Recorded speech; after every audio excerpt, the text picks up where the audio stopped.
Welcome to the center of light, all my sexy, beautiful human creatures. Keith Anthony Blanchard here. Yanava. Again we go. Ya. Ya. Ah. The one of the many sounds of God. Ah. God is always enunciated, pronounced as ah. Aha. Enlightenment. I get the riddle. Yanava. Paramahansa. Yogananda. Buddha. Krishna. Jesus, Sananda. Ah, ah, primordial sound of God. Ah, right here in the heart. Na is the mind. It's linear. When balanced, we call it discernment. And Va is the backbone, which allows us to be erect, to be planted in something that is beautiful and powerful. It's exactly what you are. Yanava. That's the gesture of the primordial sacred seed syllable self. That's what you are. You are infinite. You are eternal. I have a mystery guest tonight. Oh my God. I love it. My mystery guest. Who could it be now? I love hanging out with this knucklehead. I call him a knucklehead on purpose. If he don't like it, that's his problem. We are the same. I want to introduce you to my friend, my cosmic brother, Paco, a.k.a. John Doe, a.k.a. Brian D. Hardin. Hey there. I can't believe you did that. No, I can't believe it. Brian, you know what I was about to do? I was What? about to go get my sock puppet. Oh, good. You should do that. And there he is. What's up, my bro? Hey, man. Brian, I want to tell you, truly, I love what I do, like you, but I love my time with you. And what Okay. I would like to start off with you, sir, if we could, is this thing I sent you because I wanted to make it about me. No, I didn't. I sent you this meme of this good-looking guy, and it says, "Chime in. The soul is a tuning fork waiting for you to vibrate its tines." For those who don't know what the tines of a tuning fork, it's the tuning fork. So the meme was, chime in. The soul is a tuning fork waiting for you to vibrate its tines, play on. So I want to lead off with this because we're all vibrating a tuning fork. Are we vibrating the one that is of our essence or not? And see, you and I are coming into this time together without a title, without an agenda. So, which I love. And, you know, Brian, because of you, I decided I'm no longer going to introduce my guests with a bio. I would rather them tell me who they are. How can it be more delicious and powerful than that? Yeah. Right? So give me a short hour listening audience, just an idea of what it's like to be Brian D. Hardin. Um, well, life is a funny thing. You think you know it all, and then you turn about 18 years old, and then you start not knowing it all again. But like 18-year-olds know everything. Well, and probably 36-year-olds know everything, and maybe 56-year-olds know everything too. But the cycle of life, the way it kind of keeps spinning around, you keep learning new lessons. And if you're not learning new lessons, you're not evolving, you're not growing. So, I mean, I've had the worst year of my entire life this year.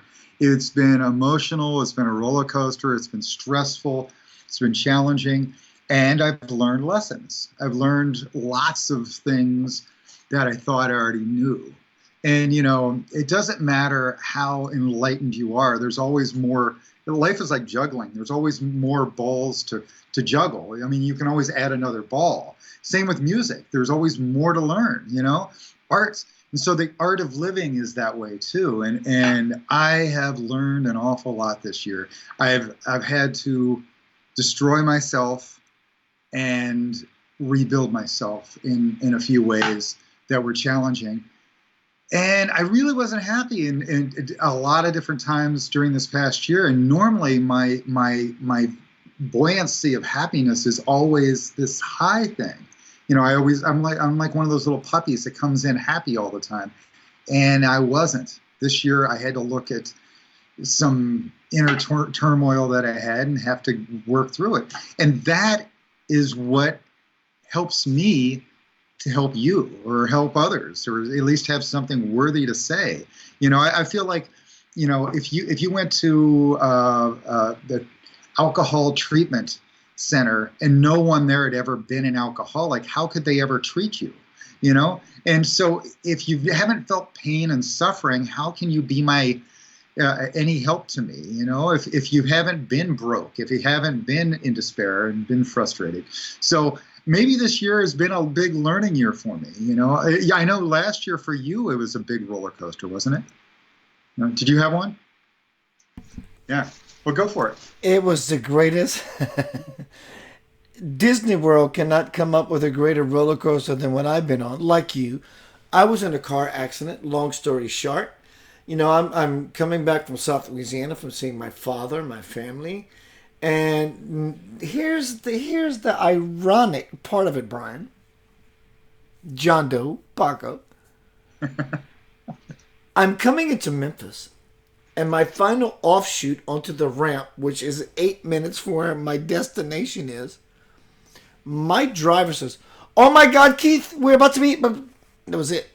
And the car started to go awry and crazy, and it flipped over on itself 3 times. Bang, bang, bang, bang, bang. And I come out of this disarray-ness of what I thought was reality, only to be shaken so much so that I have to crawl out of a window that has been shattered. So I get that. I get that space of sometimes life will bust you in your fucking ass. It will say, let me put you in check so you understand what check really means. Checks and balances. And in that check and balance, I was checked, Brian. I was busted in the chin. I was checked. Let me check you. And it created a balance in me. It did, sir. It did. And I believe it. I'm so grateful to have had such what seems like a tragedy simply be something so beautiful.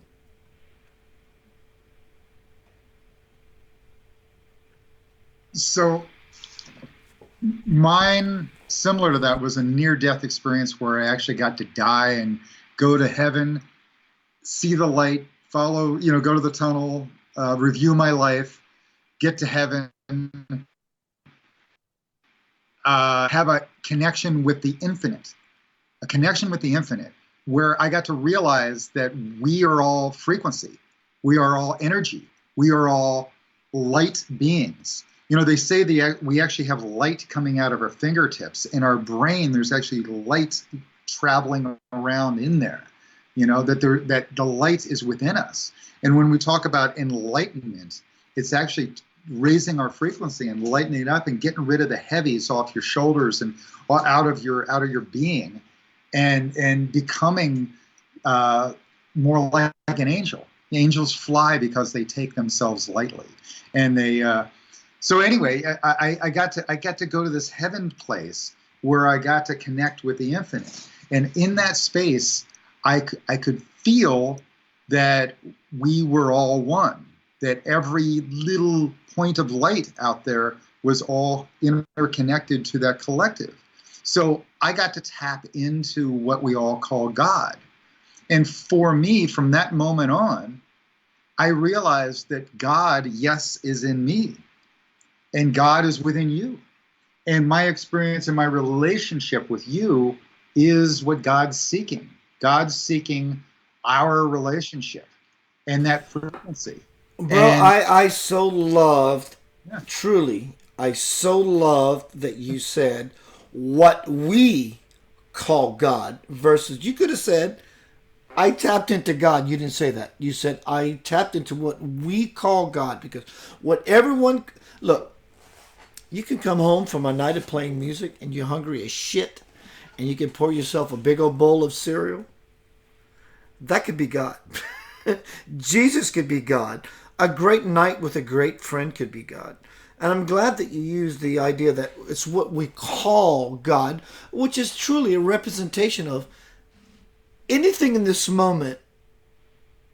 Nothing in this moment can be better than what I'm experiencing now. So it has to be of the highest plateau in order. What does it feel like to be you? And I mean this, and it's crazy because you can't describe it. There's no words to describe it. You know, no matter how much of a wordsmith anyone is, you cannot paint the picture with your words about a sexual orgasm. You can't do it. So what does it feel like to be Brian D. Hardin when you wake up every morning? What does it feel like to be you simply from your practice, your learnings? You're executing what you have learned. So what does it feel like to be you, sir? All right. Well, it's like everybody else. I would say that we all have our levels of fear and joy and patterns and desires of the future and patterns from the past. And so the trick is, for me, realizing that. And within that, because I had my near-death experience, I got to realize one other thing before that, which was there's this body, there's this mind, and then there's this spirit. What the hell's a spirit? The spirit for me is that connection to that eternal. And so when I realized that I was aware of being aware, that there was an awareness there, that was the spirit, the awareness, that was the God that's within me. That's the spirit, the soul, and that seeking what the body needs is only 1/3. Seeking what the mind needs is only 1/3. Seeking what the spirit needs, the spirit is eternal. The mind and the body are just temporary. The ego is part of that mind thing. It's just temporary. So, Brian, because you said the body is 1/3 and the soul, the mind is 1/3. Yeah. Is the spirit 1/3? Actually, I'm assuming I'm going to speak for you, which I shouldn't.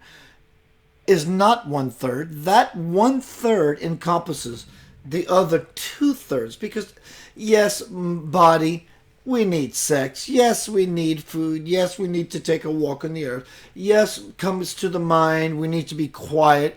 And thinking does have a phenomenal importance to our well-being, provided it's using in balance with discernment and all this cool stuff. But when it comes to the spirit, of course we call it, the soul doesn't need to be healed. And though in passing we may say, healing needs to happen from bones to soul. But would you say that the soul, the spirit, is completely in and of itself the whole portion, or is it still 1/3? Well, maybe I was totally wrong with picking out numbers, but it's a portion of you, and what you make priority means that at that moment, maybe your body is the main part of you. When we say whole, WHOLE, the whole, we also speak of holy, and that's HOLY, but it should be WHOLY. Holy is, Father, Son, and Holy Spirit. It's mind, body, spirit. Jesus was the body. Mind is God, and then the Holy Spirit. What the hell's that? And it's universal in most all religions that there's extra, there's more, that there's some higher connection. So I don't know about numbers. Maybe I was wrong in just saying 1/3. It's just a part. Sure. And a friend of mine, Brian, I totally get it. You just expressing an idea. A friend of mine once said that if you think there's something more, then there must be something more. And so what can be more than your thinking is the fact that you have the think tank ability to think, to imagine. God created us in his image, in his likeness. His image doesn't mean because I'm Catholic, I sort of look like what Jesus looked like. It means I created you in my imagination. And as you are, as I am, as above, so below, on forever this will go. We just think this stuff into being, be it consciously or not. Because the unconditional wishing tree that we call God, our whole life, conscious or not, is an open-eyed prayer. We can do formal prayer to say, dear Lord, make this thing and do this thing for me because I love you, and so it is, and so it shall be done. But even in our unconsciousness, just walking around the grocery store, we're emitting these vibrations to say all this to the universe, because the universal language obviously is not English. It's vibration and intention. And so, would you say that our whole life is unbroken flow of ongoing prayer to where the universal wishing tree says, yes, you can have it. Even those things that you deem as bad and you wish you didn't ask me of, you can have that too. Well, yeah, we're all frequency, we're all vibration. So, you and I have talked several times, and I usually break it down to just the dumbest possible thing I can. Yum, good feeling, and yuck. And what you talked about earlier, just a minute ago, was thinking. What you think, the I imagination, I magic, like magic, magi, nation, the nation you create. So what you imagine will become. But there's also a huge element to it that we keep forgetting. All this New Age talk usually is talk about you are what you think, and think, and manifestation is about thinking, thinking, thinking. No, not only thinking. It's really the feeling. And if we rewind to 2012 and the end of the world, it's not the end of the world, and it wasn't the end of the world. It was the end of the world as we knew it, and it was a new paradigm. It's a new frequency coming in, and it works with the planets. It works with astrology. If you ask any astrologer right now, they're freaking out at what's coming and what's going on. It's really amazing. And it's really a shift from our head. So, Brian, I don't mean to interrupt, but I do mean to interrupt. Let me ask you that. So, what is coming? Well, it's a shift. And what's going on? From the ego and the mind and the head to the heart. From the masculine mind, I am what I think. It's me, me, me. To we, to what of the feminine, the heart, the intuition, the love, the caring, and so. It's from me to we, from the ego to the feeling. And so with the Native Americans, they've always said to consider any major decision, they have to consider how that's going to affect the next 7 generations of people. And so 7 generations of people. So let me ask you this. So are you saying that, be it us, them, we, me, it takes 7 generations to, quote, basically, purify an idea into a stable reality? In other words, 5 or 6, you raise your child, I'm raising my son, he gets it. So in other words, we're ending a toxic cycle. And it takes 7 generations, give or take, for that to happen? Is that what you're saying? All right, so if you look at our current government and the way our capitalistic system is and the way we run things, business, it's just business, making money, it's all about me, me, me, me, me. And we are getting sick and tired of being sick and tired. We, the people, are starting to realize that there's a handful of billionaires who own everything, and we, the people, are getting shafted. That economic disparity between 99% of the world, or even just the U.S., 99%, are against that 1% or even 0.1%, those 8 or 10 people that own most of the wealth in the world. It's crazy. And it's kind of like the monopoly game. We all need to realize that the money itself is imaginary. And that's a whole nother long topic that we could go into, or we will go into. But that the money itself it feels like the board needs to be toppled over. And when they say apocalypse, it was a revealing. It wasn't the end of the world. It wasn't destroying. It's destroying the old ways and creating new ways that work. I have a website that I call New Ways, and it came to me in about the year 2000 because I knew, for me, I needed to seek new ways. I needed to share new ways, and that's what we've been doing. That's what you do every night, Bro. You and I, Brian, though we were born different times in different places, we are joined at the hip. We are truly joined at the hip. You know, I see. What is different about you and I conversing, actually, scratch that. You and I hanging out, and people are able to hang out with you and I hanging out, is because I realized many years ago that what is transpiring is not this old world paradigm of incessant repeating, remembering, and just implementing these old ideas. When I talk with you, sir, you remind me of something that I am already. I don't need you, but you effortlessly remind me. Say, Keith. And when I get into my whatever, it's like you're there simply to say, as an anchor. You are truly an anchor. I love your profundity. I love that you're so concrete. I love your job. You're playing as a gold record producer. You hate when not say. You don't like when I say that. I love what you do. You call it ego. I call it, yes, I call it ego. I call it a divine ego. I love that you're so illumined at doing what you do, and you do it fucking phenomenally. As I love what I do phenomenally. As to why when you and I come together, and like you, I don't like all the bells and whistles. We don't have to go.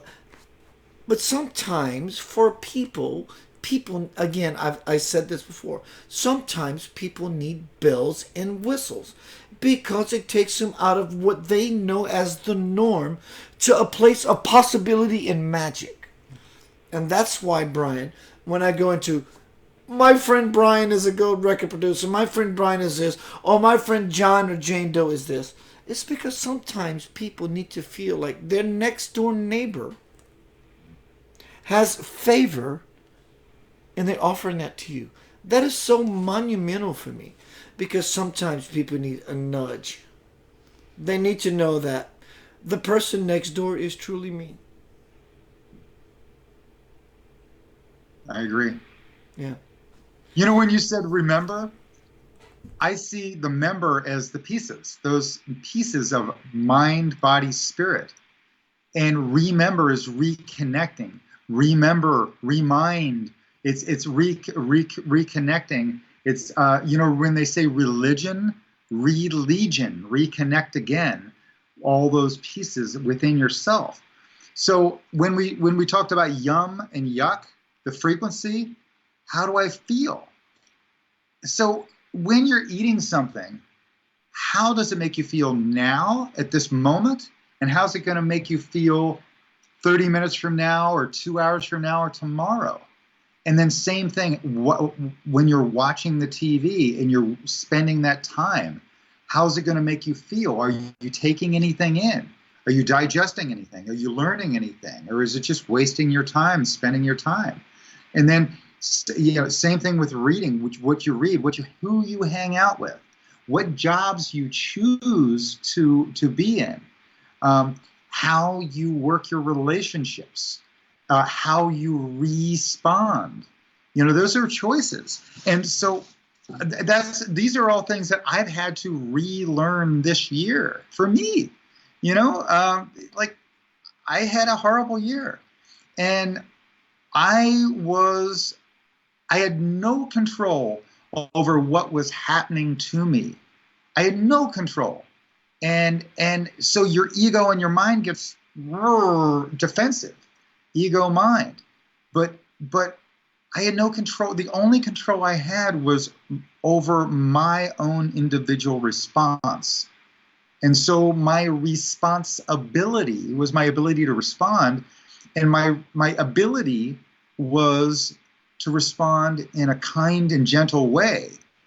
I didn't do it very often. I actually had a really bad year, and it was partly because of those momentary choices that were bad, you know, and they were out of patterns from the past. And I got to reignite old patterns and then go, hey, I don't like that guy. I don't like this guy. We need to like change the pattern. And the responsibility I had was to change my response. Responsibility, the Yeah. ability to respond. So, Brian, as I'm hearing you talk with me, I love that you said you had a bad year. I don't love that. But I Oh yeah. love that you professed that because what you had was a very wise wisdom year. Because if we could just throw all those things that we fucking hate in the trash, along in the trash goes the wisdom. So Brian had a very fruitful wisdom year, yeah? Oh yeah, you learn from your mistakes. You don't learn necessarily from like all the victories. When they say get knocked down 7 times, get up 8. And it's really not giving up, but really looking in and changing that pattern. I mean, it might have taken me 7 mistakes to finally get it and go, oh, I don't need to repeat that again. That was my pattern as a kid, or that was my pattern in recent behavior. But it doesn't make me feel good, and it doesn't serve the world. So we have to change that pattern. So everything we're doing, what we're putting in our mouth, what we're drinking, what we're putting in our brain, what's coming out of our mouth or coming out of our being, we have to be aware. It's conscious. It's awareness of that awareness. Like, how is this all working to be in harmony? Now, you're a music guy. It's a frequency. So your frequency, how's that in harmony with the rest of the world? Now, if you hang out with pigs long enough, you start smelling like them. So if you look in the mirror and you realize I'm a jerk, I'm not. Well, it might be the people you're hanging around with. If you're hanging out with other people and your behavior start acting like them, and you're going to the lowest common denominator, and you're eating like them, you're thinking like them, you're drinking like them, you're cussing like them, or whatever else, at some point, how's that make you feel? Is the frequency high enough for your spirit? For your spirit? And Brian, I want to stop you right there. yeah. I'm gonna be blatantly honest, and I'm not gonna name any names. As much as you love beautiful people,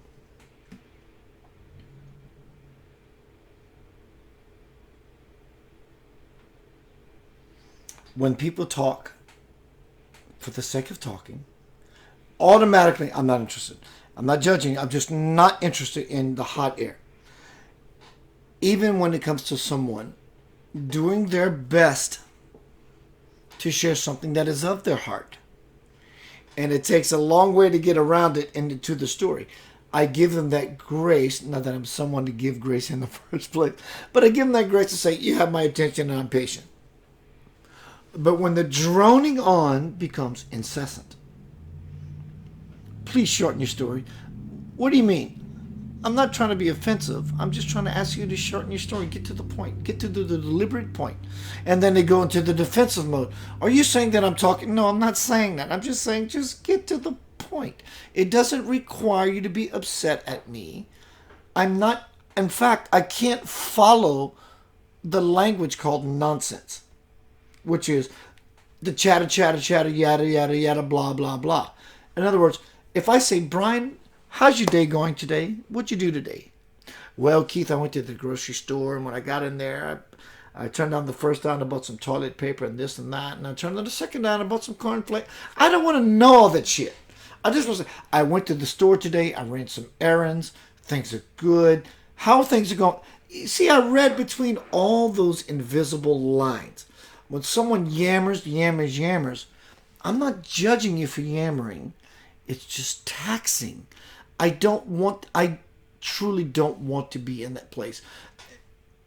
because it takes me from a plateau, not meaning I'm above you. It takes me from my plateau and my space of resonance to a place I've some time ago elected to no longer be in, which is this incessant going on. And something you said earlier, Brian, when we were talking about, when I asked you what is it like to be you, I always say, within the silence, the new world simply appears. It just appears. You stop talking, you stop thinking. Silence doesn't mean running your mouth. It means running your brain, running your body, tapping because you're nervous. Look, I'm a nervous guy. I fidget. My mother, Brian, when I was a kid, I wanted to be a drummer so bad. Keith, stop tapping. Okay. Keith, stop tapping. So I had all this nervous energy. But now for me, Brian, it's like unconsciousness without judgment. It actually irritates me. Not because I'm not intolerant of a person. It just says there's such a dissonance, a cognitive dissonance of where I'm just truly no longer choosing to be. Do you feel that with you? In other words, I tolerate you. I love you. I will listen to you. But in this moment, because in your goings on, I would choose not to be here. When I've gotten a chance to hang out with some of the spiritual dudes or whatever, the spiritual dudes usually have this feminine approach towards everything. And they actually, the real ones, have this soft, kind heart. And they will allow for chaos to happen in the room. And they'll say that that's the spirits bringing a challenge to them. They'll allow problems to happen. They'll allow confrontation to happen because that's the problems. And it's through working through those problems that's how we learn and grow. And so same thing, they there is no perfect and there is no control for them. They also will stop and smell the roses, and they'll stop and they'll learn from the child or the dog or the eldest grandmother. It doesn't matter age or sex or even experience, nothing. You can learn from every little aspect of life. And so a lot of the goofy problems I learned or relearned this last year were moments where I had confrontation within myself. It wasn't even external. It was my own patterns having to break down and change my response. What was making me feel happy? What was bringing happiness to others? And so, yeah, I don't know, yum, yuck. It's a choice. And so if you're hanging out with people that are making you feel bad or you're making them feel bad, what can you do to make more yum, to share more yum and give that? How can you raise your frequency? And so every moment is a choice of raising your frequency or lowering your frequency. It's either adding to your health, mentally, physically, spiritual health, or it's decaying you. Yes, Brian. And so what most people, I love it. God, you're so poetic. I love your on pointness. What most people don't understand about what you said, you have a choice of either yum or yuck. Good quote, bad quote, high, low. But what they don't understand, that even in their unconsciousness of I'm waking up, I'm going to work, they don't realize that in all that, they are still choosing unconsciously yum or yuck. Brian, I discovered a great wisdom riddle of life. So all you people listen to me. When you get on the expressway, that includes you. When you get on the expressway in your 9-to-5 grind, if you love your job, I'm not calling your life a grind. But if your life is a 9-to-5 grind, I am talking directly to you. The reason why everyone is driving like lunatics towards their destination at 8 whatever in the morning, while you're on the highway yourself and they cut in front of you without a blinker or a signal because they don't care. The reason they're hauling fucking ass is because they hate their life so much they sleep in as long as possible so they know at what time they have to get up to gas their accelerator at 75 and at 55 to get to their job. And the same thing happens in the reverse. Come 5 o'clock, 5:30, the same reason they're driving like the same lunatics is because they can't wait to get back to home base from a place they hate. Brian, do you see that as sadly, do you see that as a dynamic of what happens on the expressway? Hence road rage. People just want to go where they want to go and they don't give a shit about anybody else or this or that. They just want to go where they want to go because it's all about the yuck and not the yum. And Brian, I always say that when a bottleneck begins to happen on the highway, if everyone lets one person go, flow happens. When everyone gets selfish and greedy, it starts to suffocate, stifle, and choke flow.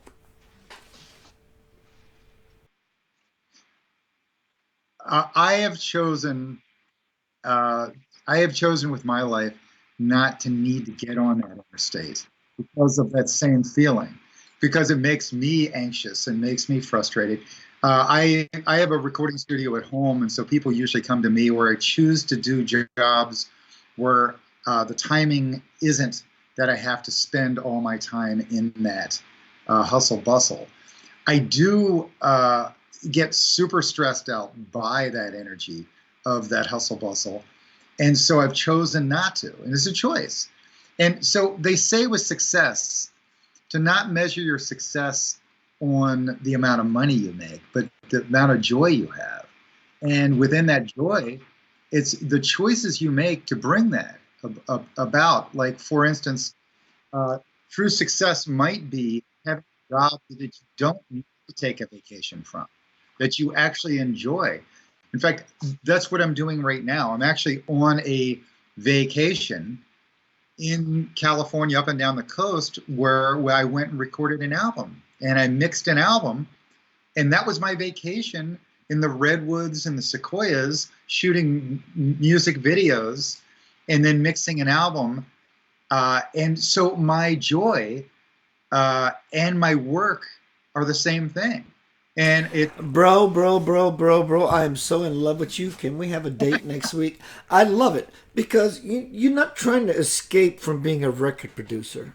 no, In fact, if you said go on vacation, I want to contact whoever and start producing an album just like me. I have a particular friend of mine who is in this room tonight. And I think they just came back and she knows who she is. And she's lovely. And she says, why don't you go on vacation with me? And I'm like, I would love to. I want to travel. I love the world. The world is beautiful. I want to do that. Right now, since you asked me to go on vacation, I want to sit in this chair and talk to Brian Hardin. I want to sit in this chair and record Lavender Soul. I want to sit in this chair and work on this new book that is coming out with John Hutz Publishing, worldwide distribution. This is what I want to do. It is my vacation. It is what I want. So vacation for me, like you, doesn't look like staying in the mountains. I just love being in this space like you. And dude, you and I have played with the idea, talked about it. It is going to happen.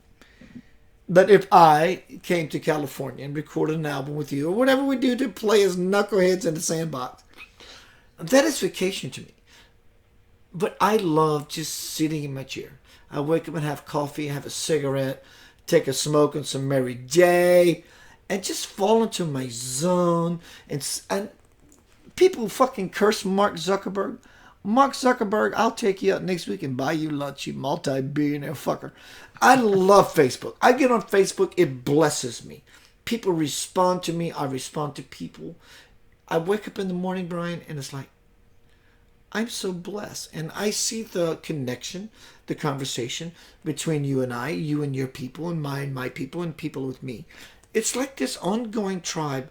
To me, there's nothing else that I want. Truly, I am so fulfilled, not because of Facebook. It's what all this stuff represents to me as playing in the garden of soul. You and I are blessed in the fact that we play in the garden of soul. We play in infinity. We play in the garden of Shiva, just being ourselves. It's because you're helping others to raise their frequency as you're raising your own, right? As you learn, you get to share it, right? Is that right? Uh-oh, did I lose you? You didn't lose me. I turned my mic off when it doesn't need to be on. No, you didn't lose me. I found myself in your message. Yeah. Absolutely. It's like if you have to go beyond waking up to another place, we've already lost sight. Because sight is not about I'm looking for a something because I'm now awoke to fulfill my day. Sight means I'm awoke. I'm fucking woke up. As I plant my feet on this floor, plant yourself in me forevermore. That's it. To me, that is the object of the game of life. And I know that resonates with you, sir. What else is there? Everything else is struggle. We're tired of struggle. We're tired of being sick and tired. So being sick and tired always leads to being sick and tired. So I'm tired of being tired so much so it makes me sickly. I just want to be in my joy like you. Well, they say with that frequency, raising the frequency, it'll actually heal everything out of dissonance with you or in dissonance with you. For instance, illness. When they say dis-ease, it's usually you're emotionally uneasy. You're emotionally energy and motion. The emotion of inside of you is uneasy. Dis-easy turns into disease. Uneasy turns into disease. So when you're mentally not right, you're physically not right. It follows. And so raising your frequency is a choice of yum or yak. And so when you do raise your frequency of not only what you eat and what you drink, but the thoughts you put in, you're raising those frequencies, and you can heal the disease. Most illnesses actually have a component of some level of mental or emotional pattern going on. Your responsibility. So if you've got a disease, where does it feel? I mean, if for instance, digestive issues. Well, what are you digesting? What aren't you digesting? What mental thing didn't you digest from your past? Hello. What do you need to break and let go of? And I've seen spontaneous miracle healings because they made the choice to let go of the anger, the frustration, the frequency. With the Tibetans, there's some Buddhist thing where it's like carrying around anger is like carrying around a hot coal or a hot rock, and thinking that eventually you're going to throw it at someone. Well, it just burns you until you finally get rid of it. And so you don't need to hold on to that anger or frustration. Oh, my mommy did this, or my daddy did this, or my uncle did this, or whatever. At some point, you have to forgive and forget and let that go. I mean, you don't have to forget.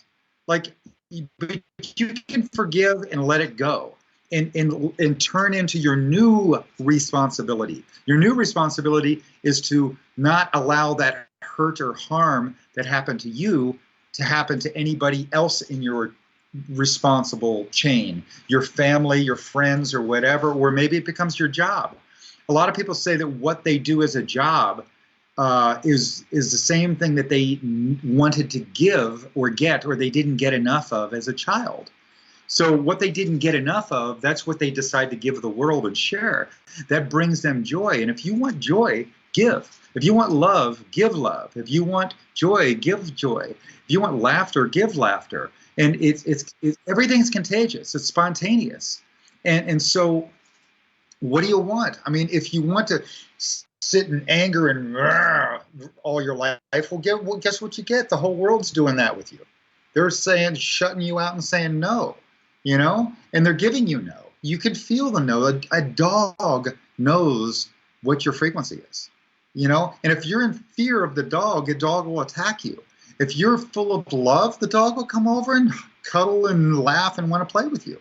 And this goes on with every being on the planet. We all just want that connection. We want love. We want, you know, compassion. We want clarity. We want to be part of a community. We want joy and dance and food and fun, you know. And these jobs that we've been sold into get this job to make a lot of money. So what was it they say? Most people work to buy things they don't need. They work at a job they don't like to buy things they don't need to impress people they don't like. You know, and that's how they live their life, trying to impress people. Everybody's got the same car. Have you seen every car's black or white or red or some level of tan or gray? It's like, what the hell? What happened to all the cool colors, you know? And they're all the same shape. They have either that boxy thing or the other kind of boxy thing or the low boxy thing or the two-door, or it's like there's like 4 designs. And we think we have choice, but Hitler would be proud at what capitalism has turned into. Lack of. Speaking of Hitler, did you know that Did you know that Hitler was the inventor of the interstate meandering versus a straight highway meandering, winding down towards where you're going? It's because if the road was completely straight, it would make you sleepy. So his idea was about creating this idea, at least the Autobahn. But the reason why roads, of course, I understand that. You're cutting a road through a mountain. You have no choice but to say the road's going to go this way. But the idea is that when you have a straight run, the reason the road is going to meander to the left to the right is so it doesn't create the idea of being hypnotized and falling asleep. Brian, we're going to go into commercial break. I need to use the bathroom. All right, so the commercial today is for never mind. No. What you got? I want to know what you're chewing on, bro. I don't know. It's something we bought. Lark Ellen Farm. I'm in Hippieville. I'm in California in Hippieville, and they so have, let me ask you this: in the Haight Asbury days, where were you in the Haight Asbury days? What about the Haight Asbury days? In the Haight Asbury days, where were you back in the late '60s? Where were you? Well, see, you and I were born the same year, 1963. Is that right? Well, let's make this straight, listening audience. Brian is, though we were born the same year, he is older. Okay, October 18th, 1963. So you were 64? I was born in '63, November 30th. Oh, wow. So you're the next month before. Okay. Right. So, I remember being so connected to the feeling of the music back then. The radio was totally different than now. Now they have different categories. Everybody's got a category, and then that radio station just plays this one category of music. But back then, good radio played everything from Led Zeppelin to the Beatles to Stevie Wonder to Elton John to Queen to, like all over the place, Earth, Wind, and Fire. And they mixed it all up. And actually, before that, you talk about 1969. Now, that was a huge year for change. And so what you're saying is, this wasn't a radio station divided in genres. This was just a cool radio station. They played some cool shit. Well, right? Music, no, it wasn't one radio station. Every radio station played cool stuff because that's what they did. They were there to try to raise your consciousness to change. This was 50 years ago. And 50 years ago, I mean, I dreamt that 50 years from then, we would have just been so elevated, and we're not there yet. In fact, we've gone backwards in so many ways. And it's sad to me because I had such positive vision for the future. I could feel 1969, huge, 50 years ago. Cassius Clay, which later became Muhammad Ali, he said, "Put me in jail. I got nothing against no Viet Cong. I'm not going to go kill someone for your war. I'm not going to do that." So he was against the war, and they stripped him of his title, and they threw him in jail. They threw him in jail, and he didn't care. He wasn't going to go kill someone. He said, "I am the best boxer in the world, but I'm not a killer. I'm not going to kill anybody for your war, for your money." And so and he came back as Muhammad Ali. Now that dude stood up against racism, against war. He stood up for religious freedom, which was that's why he became Muhammad. And so Brian, he also stood up against opponents. And those opponents, be it in boxing, be it in a metaphorical boxing, like, believe it or not, you ever heard of Padre Pio? No. The Catholic saint? Brian, look it up. Padre Pio, P-I-O. He was a Catholic saint. He's deceased now. He had stigmata. He would bleed the wounds of Christ. No joke. And when he would bleed the wounds of Christ, his blood would smell like roses. When they would put him to bed, his assistants, when they shut that door, they would hear all this rustling going on. They go, "What the fuck is going on?" He would wake up or come out of his room shortly with bloody nose and black eyes. He was physically battling demons. Now, what I want to say about him physically battling demons, I have a lot of issue with that but the point is, whatever that meant to him, as Padre Pio, a man who had stigmata that demons would literally materialize, that he had to battle. So, in other words, in his way of doing things, it's how he was able to overcome the darkness.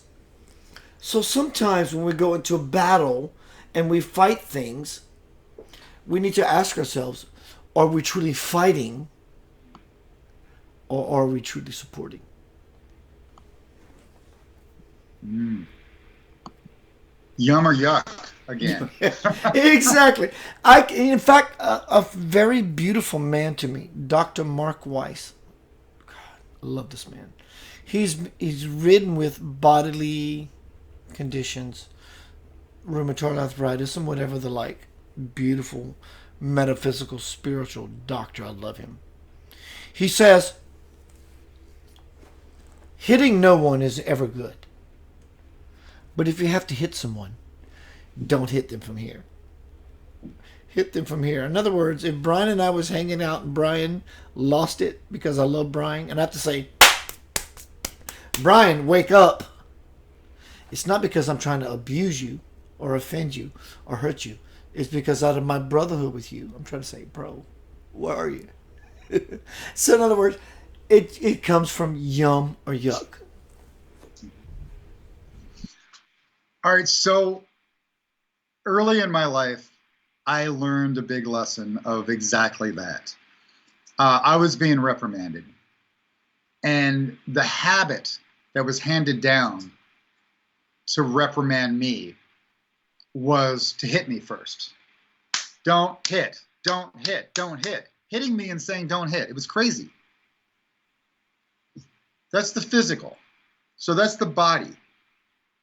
And what I really wanted, I didn't want to be hit and spanked and yelled at.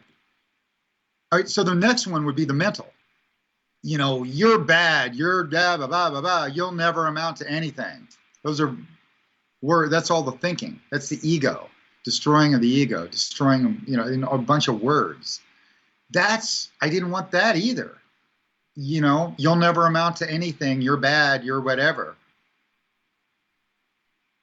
So that's the ego, the physical, that's the mental. What I probably really needed at the time was a hug. I needed love. I needed compassion. I needed understanding. So Our responsibility is to not react with, or you're an asshole, blah, blah, blah, blah, blah. But how can you do it from that more enlightened thing? So compassion is putting yourself into the shoes and seeing through the eyes of the other person. So what's that other person feeling? What are they thinking? What do they need? If they're calling you an asshole, maybe it's because they feel like an asshole. If they're calling you fat or ugly or stupid, it's maybe because Totally agreed. Or maybe because they are in that moment so on point that you may be acting like an asshole. True. Yeah, well, so it's all encompassing.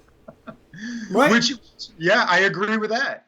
I agree with it. But in the point of like that parenting, down, that's some heavy stuff, because sometimes it's their own pattern that they were spanked or they were blah blah blah or told they weren't enough, and so they're just doing what they know.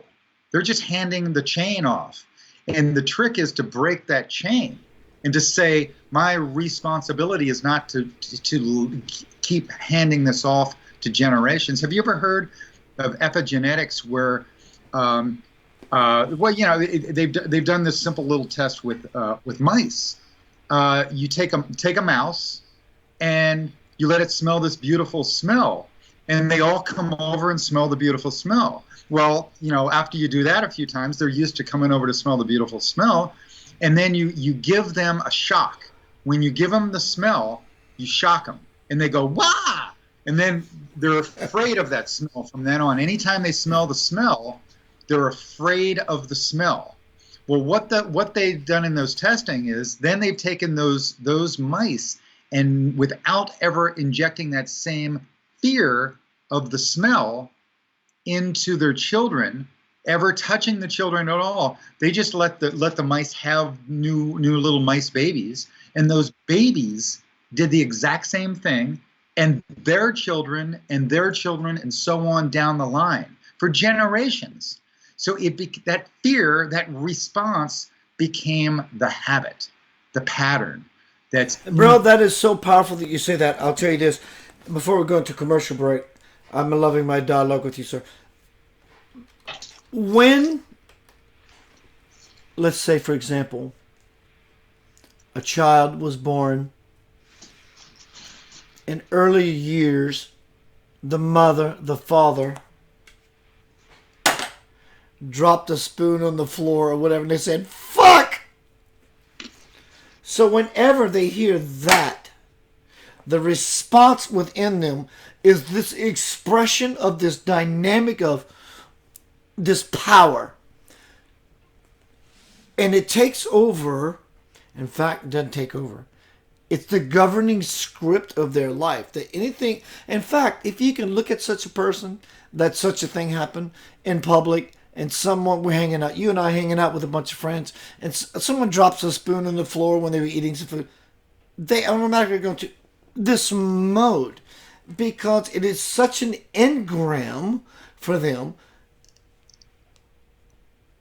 It's truly a level they don't understand. In fact, they have no choice but to follow into that. And so most of our lives, a lot of our lives, unless you're an awakened person or one in awakening, that when something happens, it's, quote, natural to fall into a way of being that is always about protection, because self-preservation is first and foremost. Someone gets into your group and into your space, you have the right to fight back to the death. That being said, how much are you conscious and how much are you unconscious in what you are doing in your fighting to the death? Are you truly dying physically, or are you truly dying on an emotional or spiritual level that is required of you to expand? So, Brian, I really understand the idea that sometimes, all the time, fear is wise. In fact, I'm going to make a meme. Fear is wise. We're going to be right back. Everyone, Keith Anthony Blanchard hanging out with my beautiful brother, Mr. Brian D. Hardin. And we're talking about everything that means anything that is possible let's see, we're going to play musically wise. I think I'm going to play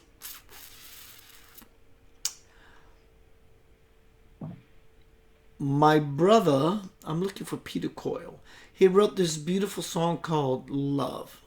And so I have this screen menu, and it's so large and it's so small, and I'm wasting time and looking for it. And it's not there. So let's go with Lavender Soul. We're writing a new album now. The working title is called Atmosphere. Ambiance. What is the ambiance of your life? Is that what surrounds you beautiful? If not, change your decor. Feng Shui. Just to know you're there. Lavender Soul.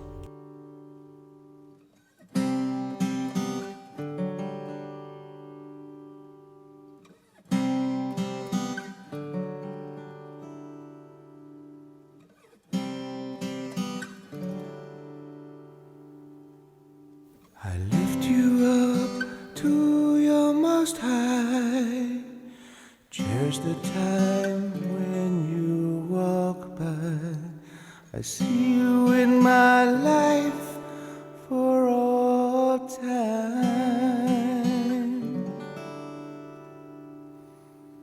I've touched your face 1,000 lifetimes. I know the way you talk in rhymes. The breath you take is part of mine.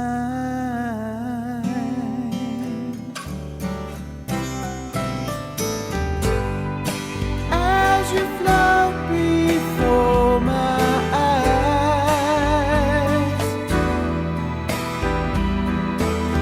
you touch my hand, it makes me cry. Touch my hand, just to know you're there. Just to know you're there.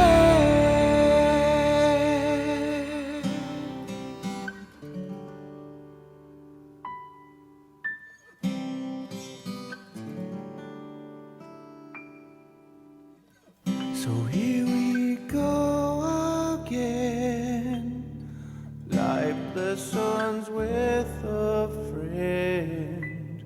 Another chance to let love in.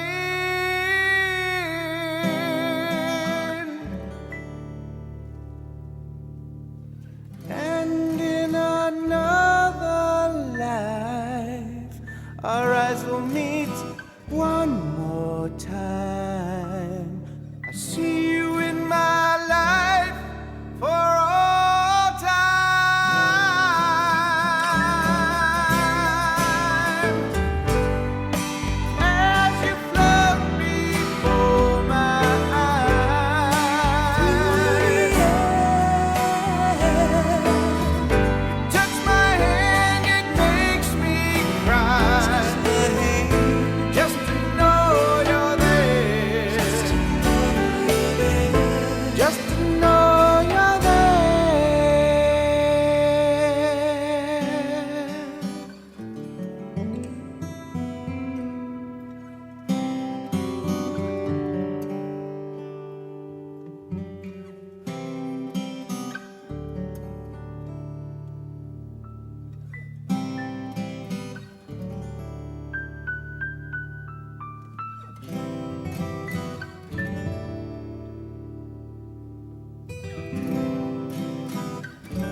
Welcome back to Center of Light, hanging out with my bro, Mr. Brian D. Hardin.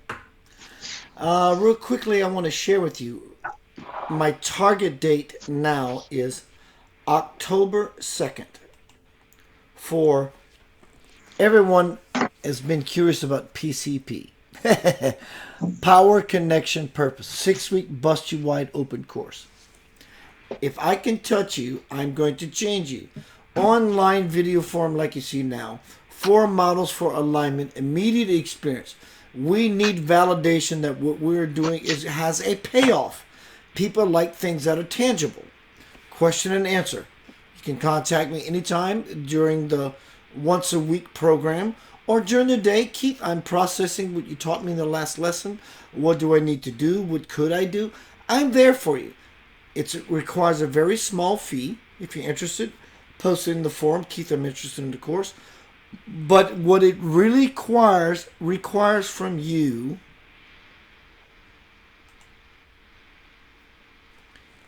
is you. Don't waste my time. In fact, don't waste your time. Don't waste your time. What you really want is beyond anything I can teach you or anyone can teach you. What you want is to use those teachings of anyone, meaning myself or anyone else, is the empty space between the words. The empty space between the words. It's the empty space. Ancient Chinese proverb. Check this out. It's the empty space of the bars that holds the tiger. So we think it's the physical metal bars that holds the tiger, but it's not. It's the empty space that holds the tiger. Because you can have a lot of space, or no space. So, Brian, welcome back to Center of Light Radio. And you know, this is not an interview. This is you and I having a shot of tequila and a beer, hanging out, just being who you and I are together. Brian, I'm hearing some hissing noise. You have a fan on anything? Oh, it's the computer itself. When it gets too hot, Yeah, it's a yeah, I get it. I kind of thought that's what it was. Too hot, it just turns into a big fan. I'm sorry. Yeah. I've got other microphones somewhere. Nah, you're fine. So what's happening in your world, my friend? Are you happy, blissful? Things are moving? And I know you did divulge the last segment that it's been a challenging year, a growing year, obviously. So where is Brian Hardin now? What's happening with my bro? I'm actually on the west coast, overlooking the ocean. It's just right out here. It's beautiful. I drove from this past week. I got to go mix an amazing album that was recorded all analog. We did it analog, 16-track reel to reel, old school way, and it sounds fantastic. And what you need to know is in digital land, digital samples every frequency and just has little pieces of the frequencies. And our brains have to fill in you can connect the dots between those frequencies to make the whole frequency.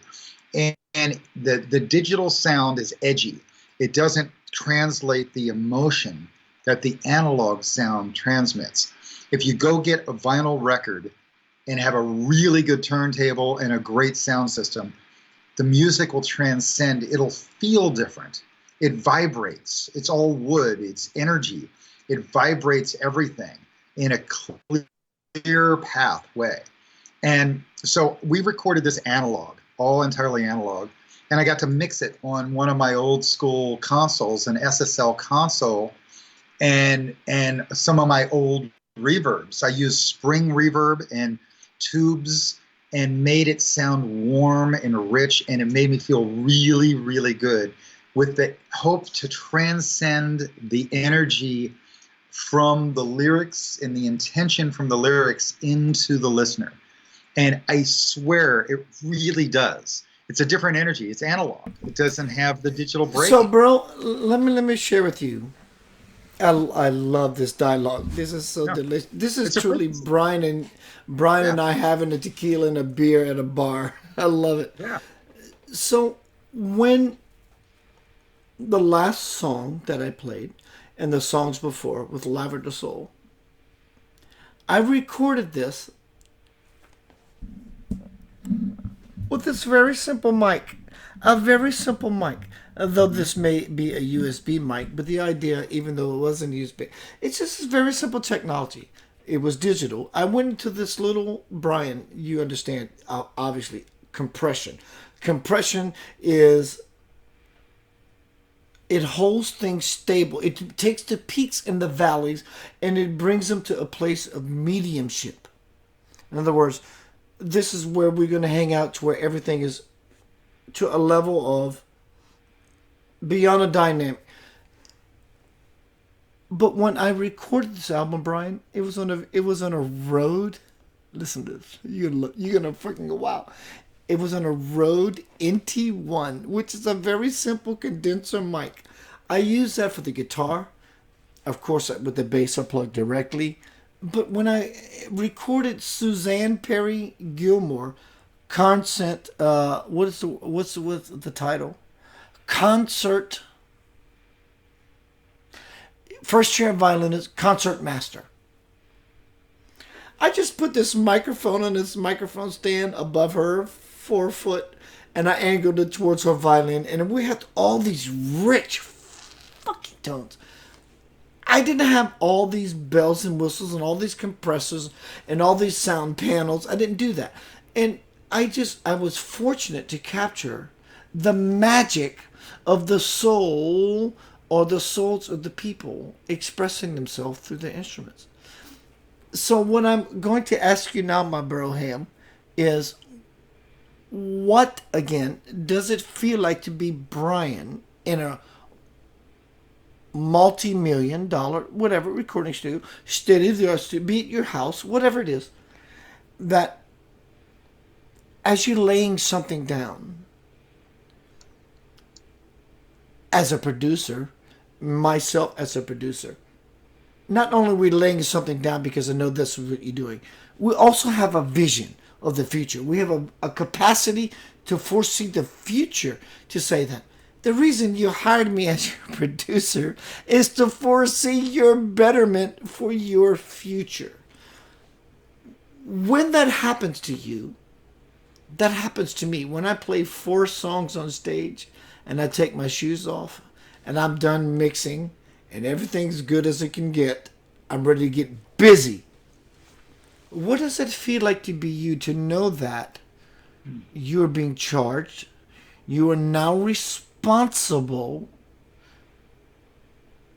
to bring forth something of a greater magnitude? In other words, you have the influence ability to say, this is where we're going to direct this creation.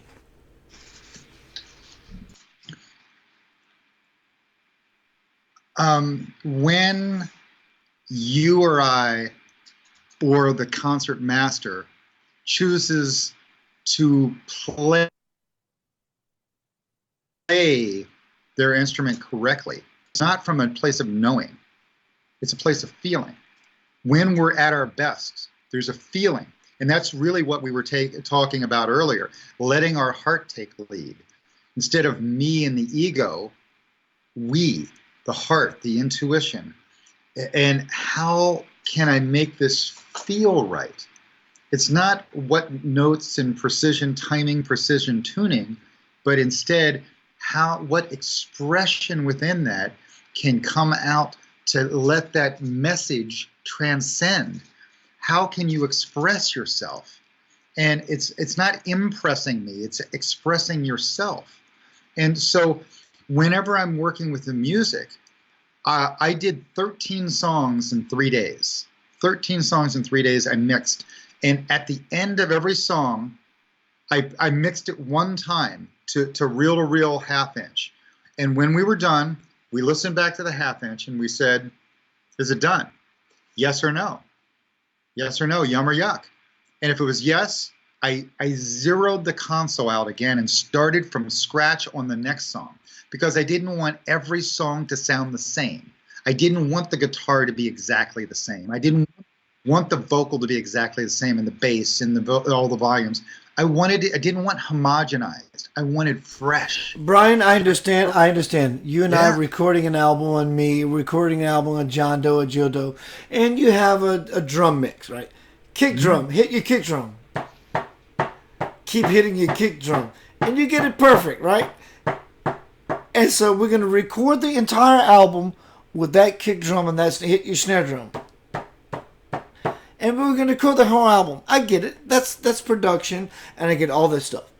Prince, the artist Prince, he recorded the sounds according to the expression of the song that was happening. So in other words, you can record a great sounding kick drum or snare or toms, and of course you separate the drums, you pan it this way, and it fits into the mix. But is that really required for this song from the last song that you recorded? No, it doesn't. It may sound good, but can we take it to another level by simply just moving this hi-hat over here to this hi-hat over there, and to just embellishing and just creating some difference? So think of this. We're going to relate this to life now. So think of all that as frequency. So let's say you're playing in a low key, in really low key. Well, the frequency of that kick drum might come out as a bass, a mid-range, and a lower treble and an upper treble. There might be these little points that kind of peak out of the mix in those places.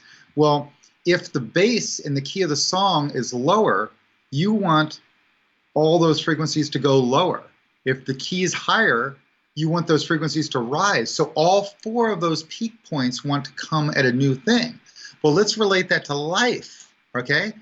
If you're hanging out with people who speak a certain language, which might be street language, and you're speaking all proper English, you don't fit in.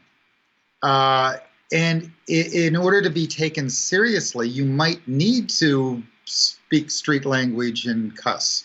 You might need to, that's your audience. And that might let them connect in with you so you can help them raise their frequency. You don't have to stay down there, you know? And same, so life can be that way. You can tune your frequency to the song that's being played. Universe, one song. But within the moment of that universe, in those frequencies, sometimes you go into situations that are crisis, and they need an enlightened person to raise the frequency of all of them so that they don't do something stupid. And, you know, so sometimes your gift is to diffuse the problem. And in order to diffuse the problem, you have to use whatever tools. Lower your frequency, raise your frequency, you know? And so the frequencies of our mixing are the same way. I just feel it. I feel it. I don't think it. And tuning a guitar, after you do it a million times, you get really good at it. You don't even... Brian, I have a friend of mine by the name of Donnie Van. Oh my God, you're going to so appreciate what I'm about to tell you, and God bless you, and you're welcome. I'm back in the day, I'm playing with my bat fucking ass band, King's Trio. Myself, Buddy Nimmons, the bass player of Starship, and the drummer of Hank Williams Jr., and we were a vocal band. Even before the drummer, we were always about the vocals or the fucking shiznit. It's about everybody singing to full power. Of course, we use dynamics and full power. And so King's Trio was birthed. And one day, a friend of mine back when, Donnie Van, shows up at about the second break, right before we go on the third set. And he's blind. He's blind as a fucking bat. He can't see. He can see, but he can't see. And he goes, "Hey Keith, what's going on?" And he knows it's me because I wear patchouli.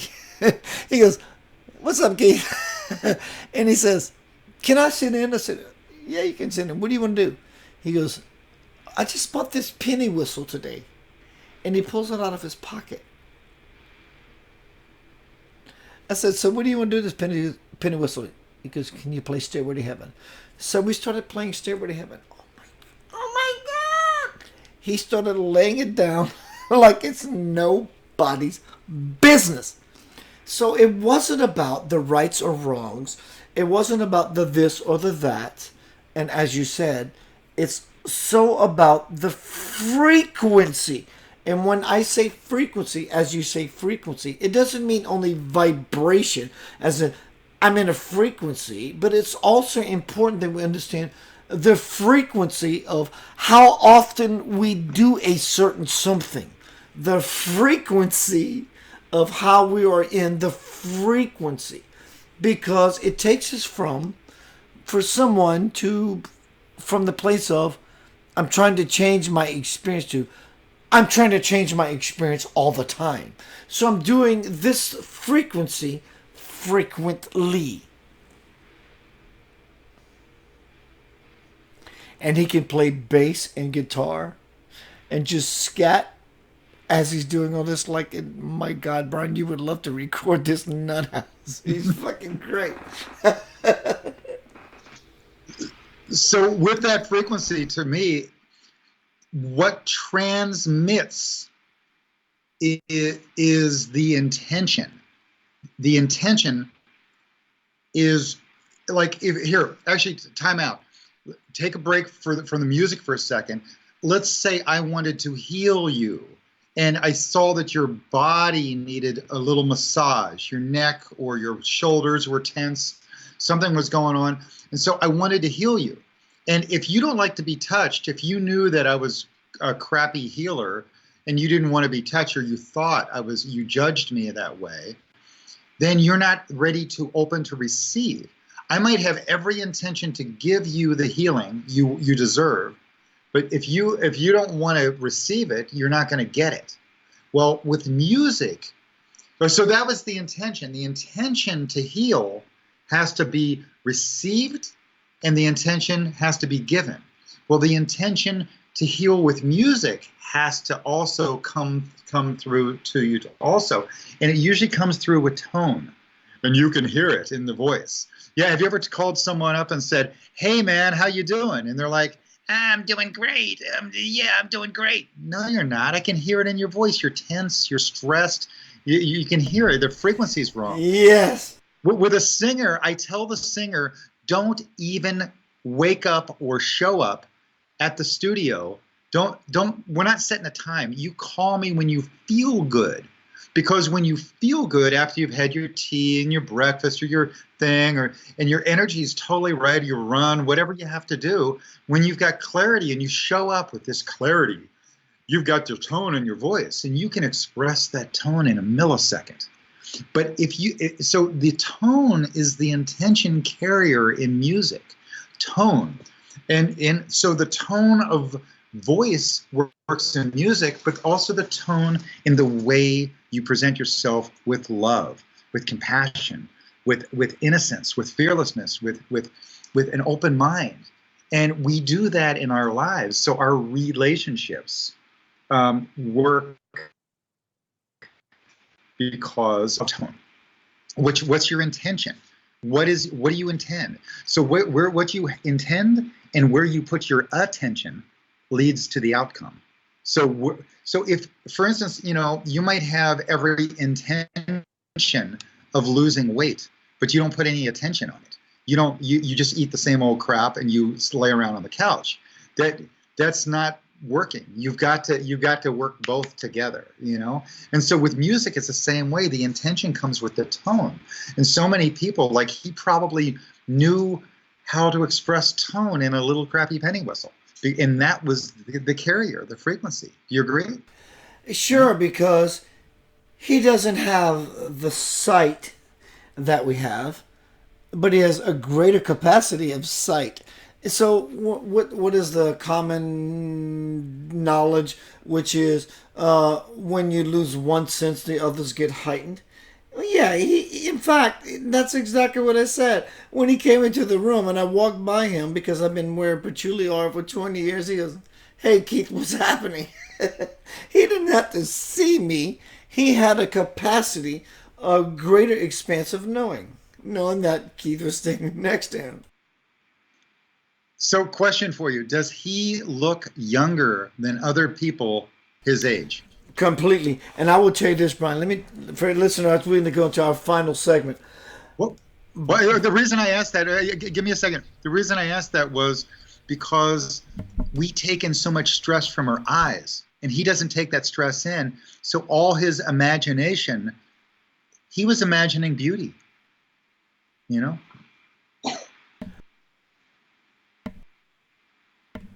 Completely. And what is so cool about this guy, and as sharp as his talent, it's not a talent, as sharp as he is with his senses, because he doesn't have the capacity to see. He's not completely blind. But Brian, you would be wild by this. This boy can go onto a stage, and let's say we're in a nightclub and there's music going,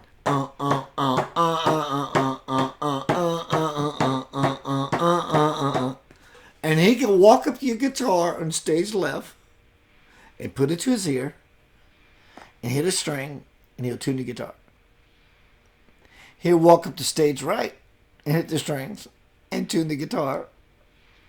And there is no dissonance whatsoever. Yes, he has perfect pitch, but this is not really about, wow, this guy has perfect pitch. It's really about this guy, because he can't see, is perfect pitch. And see, I know that with you. And I know that with you, Brian, when you get into studio and things start firing off and you think you have an idea, let's play this track. And I have an idea, and I want you guys to hear this. And everybody gets illuminated. And because of the illumination of everyone, then you as the producer goes, oh my God, having a direction where this can go that you may not like what I'm offering. That is the job or the task of producer. The producer could be the person who sees beyond the bandwidth or the scope of the musicians themselves.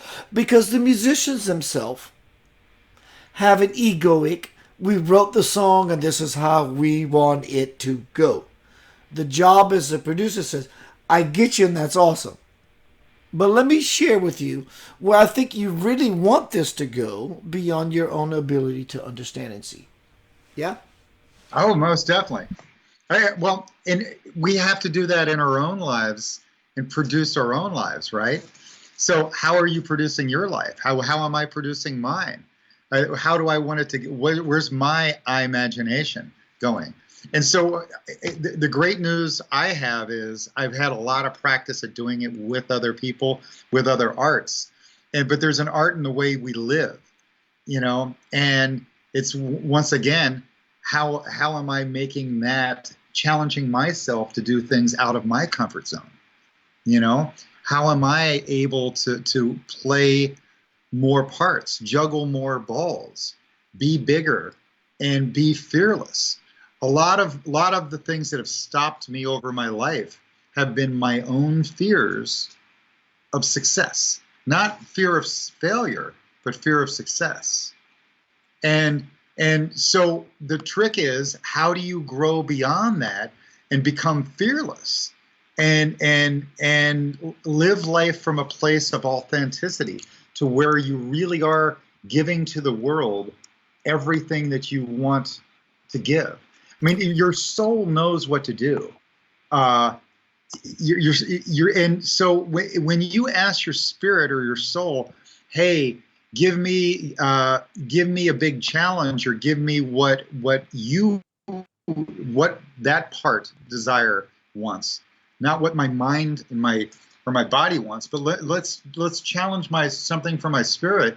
Sometimes what you end up with is a car wreck that gives you a near-death experience, or you lose all your money. Not fun. Yeah, not or someone comes into your house burns down or floods. Yeah, you know. And what happens is, all through the process of that, you learn lessons and you grow. You learn how to adapt, and you learn what's really, really important in life. And what's really important in life might not be your old ways, but might be the new ways that come through the destruction, the phoenix rising from the ashes, right? Brian, Yeah. would you please offer out your contact that you would like our listening audience to find you? New Ways, Brian Hart, whatever. Well, I have my own personal website that is more about me doing creative work, like making films and making music, and And that's believe it or not, everyone, Brian doesn't like it, and I'm going to go against his wishes because I love him. It is important. all right. He is an egoic person, like we all are. We all have an identity, and Brian is deliciously beautiful and powerful at what he does as a gold record producer, as a filmmaker, as a person that does all these things. So Brian, I had to interject. So please Well, continue. thanks. So Brian D as in David Hardin, briandharden.com or briandavidharden.com will get you there too. But what I've taken pride in for many years is shooting videos with a bunch of spiritual elders and indigenous Tibetan Catholic priests and some others and spiritual leaders, leaders of movements. And so I've ended up doing a collection called New Ways, and it's spelled with a K, like something. KNEWWAYS,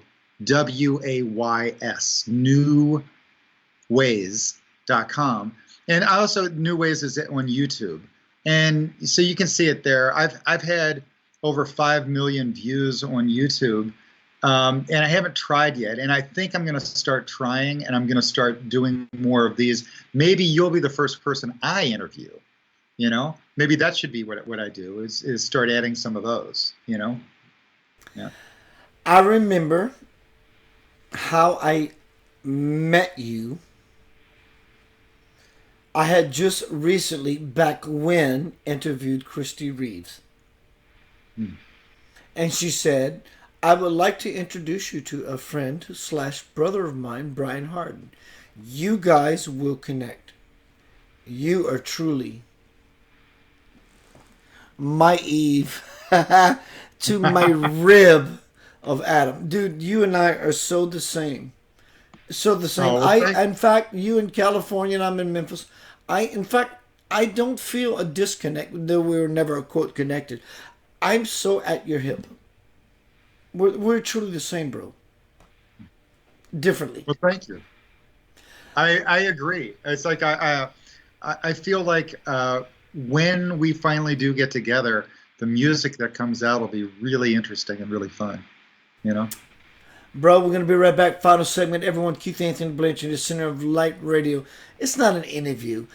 We are fortunate to hang out into this spiritual pub. Well, let's call it the Celestial Bar, where there's no bars, no holds barred, whatever that is.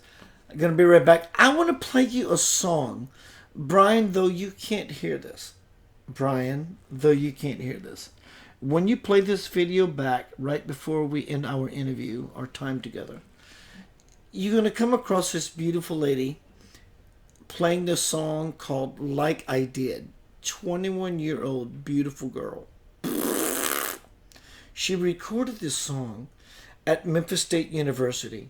The production is crazy good. The volumes swell.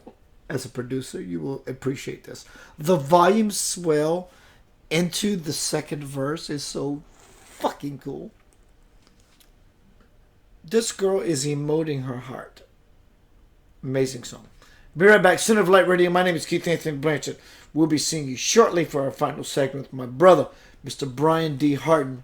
You are loved beyond measure.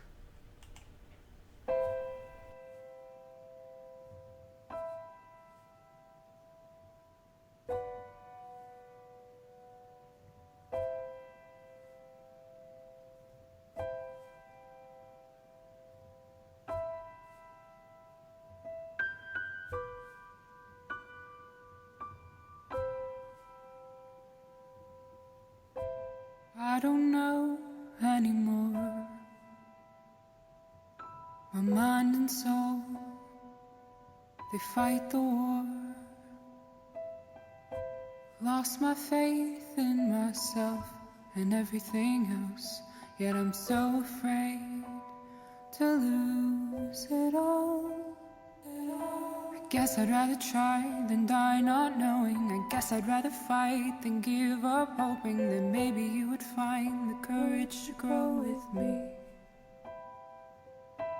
All I want is you, nothing but you. This won't work unless you want me to fight for me, dear. That's all I ask of you. So go ahead and reel me in again. Love me good and make me feel something. Promise me you'll never let me go. Go ahead and break my heart again. If she flirts, she's more than just a friend. Fool me twice, I guess this one's on me.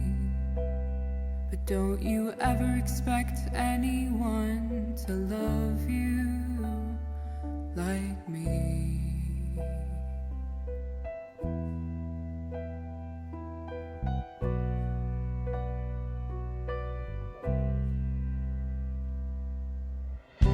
I don't know anymore. I ask myself, what is this for? I wanna say that you're worth all the pain, but I don't know tomorrow. I just know today.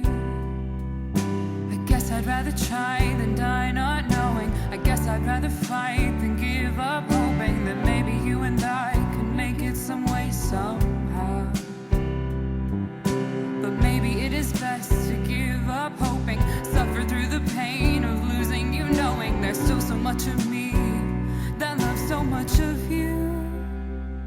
So I'll go ahead and break your heart this time. In the end, at least it wasn't mine, though this hurts me more than I can bear. I promise you you'll find somebody new, and I know I'll find somebody who will love me for exactly who I am.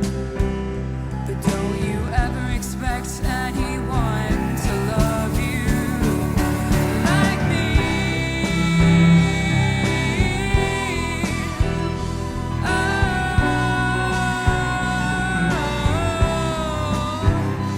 like me.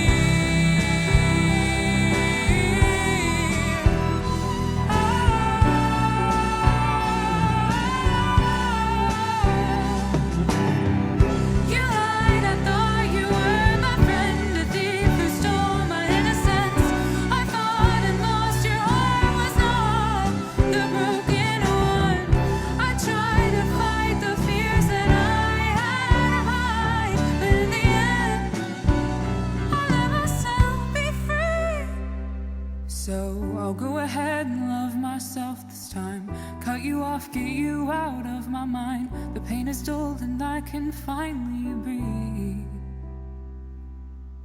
I'll work on me and find somebody new, 'cause I know I'll find somebody who will love me for exactly who I am. But don't you ever expect anyone to love you like I did.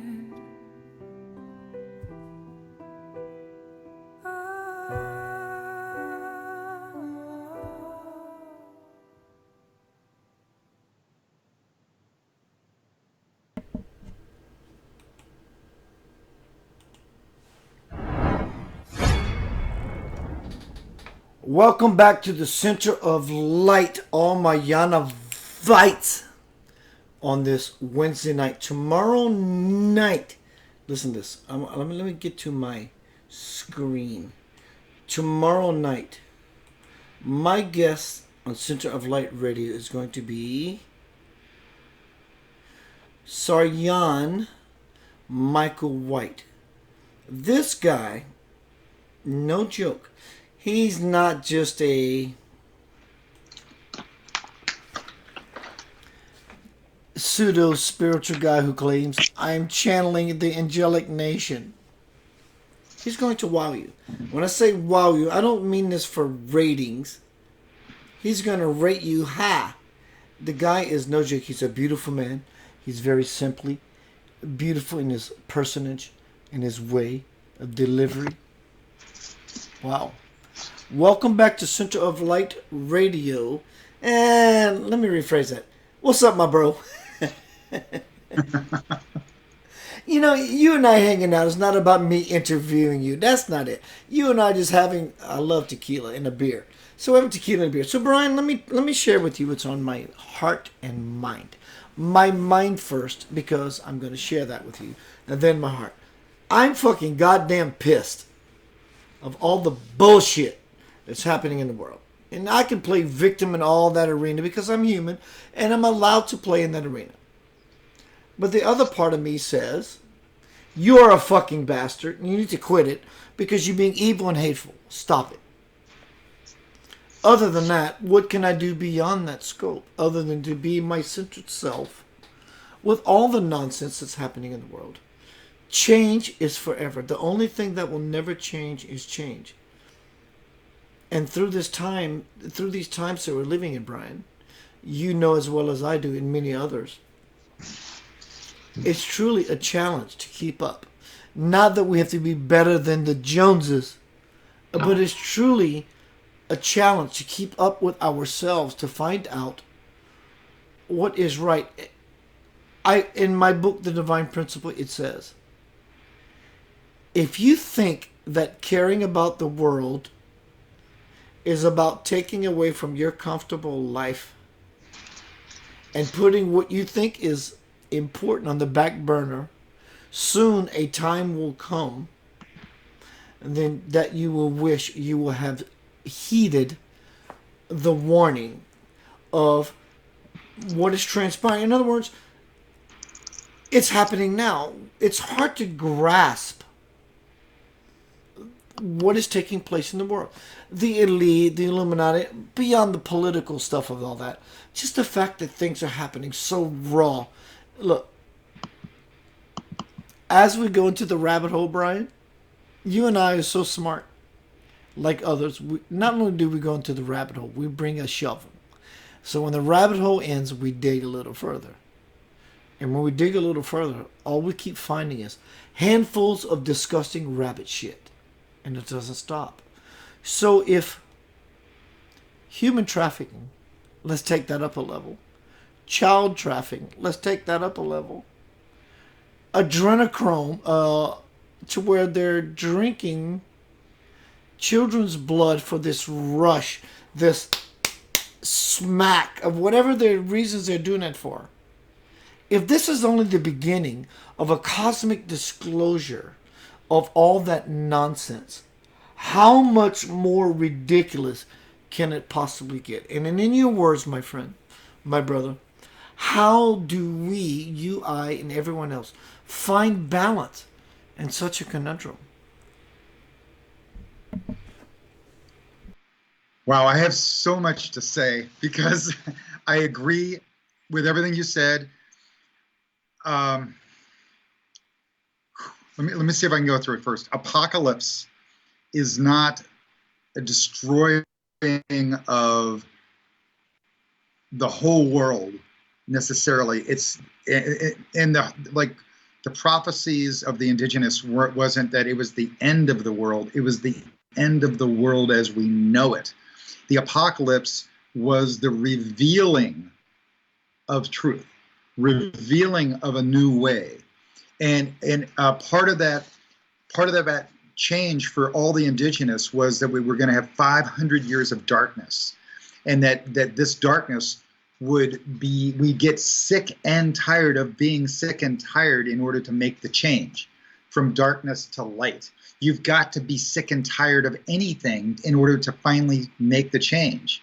So we have to end the ways of the old, those ego, the mind, the me thing, and go to a we, to the heart, to the intuition. We call that the feminine. We call this masculine, me, ego. And in the Piscean age, for 2,000 years in astrology, for 2,000 years, we've been in this Piscean age. It's a fish. Jesus, the fish. It's a fish, right side up, and then another fish upside down, and it's about judgment. Jesus's message was, don't judge, don't judge. Well, what we do for 2,000 years, we judged. Well, the end of that 2,000-year cycle is leaning us into the age of Aquarius. So you ask me, 1969, 50 years ago, guess what they were singing? This is the dawning of the age of Aquarius. Aquarius. Listen to that song. And the name of the band was The Fifth Dimension. Well, guess what? We are now in this age of Aquarius. The end of a 2,000-year cycle and the beginning of another one don't happen in one day, December 21st, 2012. They happened over a period. There's overlap where one fades out and the other one fades in. And in the process, it's like a butterfly.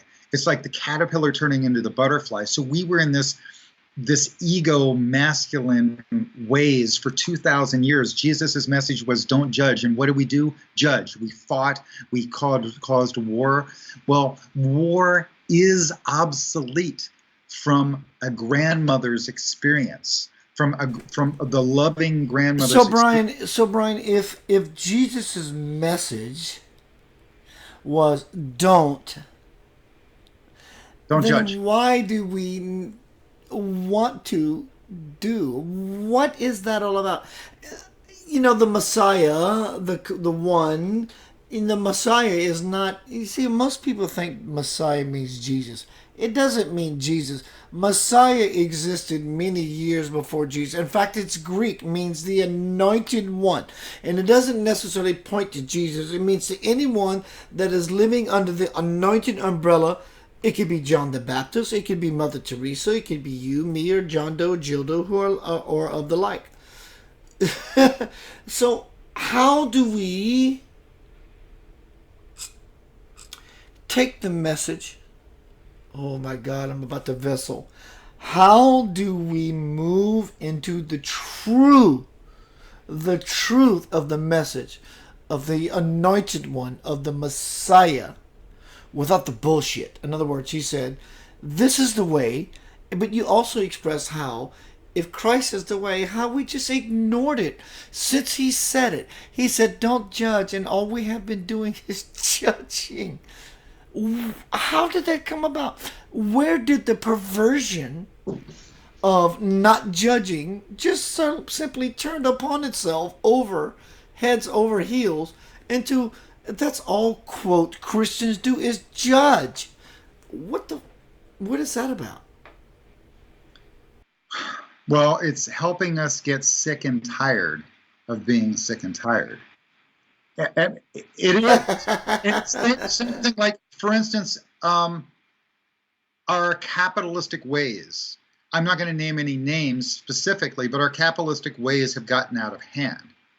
And so much so that we've got this 1% or less, 1/10 of 1%, or even less than that, own all the wealth in the world. I think there's like 8 or 10 men or families in the world that have the same amount of wealth as half of the world, or it's something insane. Like, so basically, they have the wealth of the, even though they're 1%, they have the wealth as if they were the 99%. Mm-hmm. Yeah, and it's absolutely sad because we base our system on money, and that we think that money is power and control and success and brings happiness. And most of those billionaires and so on aren't necessarily happy. They're seeking something else. They're seeking something. They have all the physical stuff. Their mind's clouded because they're being hit by frequencies of people always trying to take their money. So they end up living in fear, and there's no one they truly make a connection with, and their spirit's hungry for something, you know? And so my experience with a lot of those super rich people is they're just not happy. They're not connected. There's nothing they're creating. They just want more and more and more to fill a void that can never be satisfied. Out of fear. And so with that, here's the 4 problems of the world according to what I know. ecology. We're treating this world as if it's infinite and there's unlimited resources, and yet we're running out of resources. You know, everything. Water is life. We're going to have water wars very soon. We're already having them, sort of. Oil. I mean, it's useless. It's silly that we're decayed sunlight that's, you know, thousands or whatever millions of years old. We're digging up out of the oil, out of the ground, and burning it away in our cars like nothing, you know. And then when we've got this infinite sun coming at us, so ecology, we're just destroying Mother Nature, and we're not replenishing. And that includes the animals. All the animals and the species of plants and animals are decaying at an insane rate. So ecology. Economy is the next one, and that's that we base our entire world around this fictitious money that has no physical value. It used to be based on a gold standard. Now it's based literally on nothing.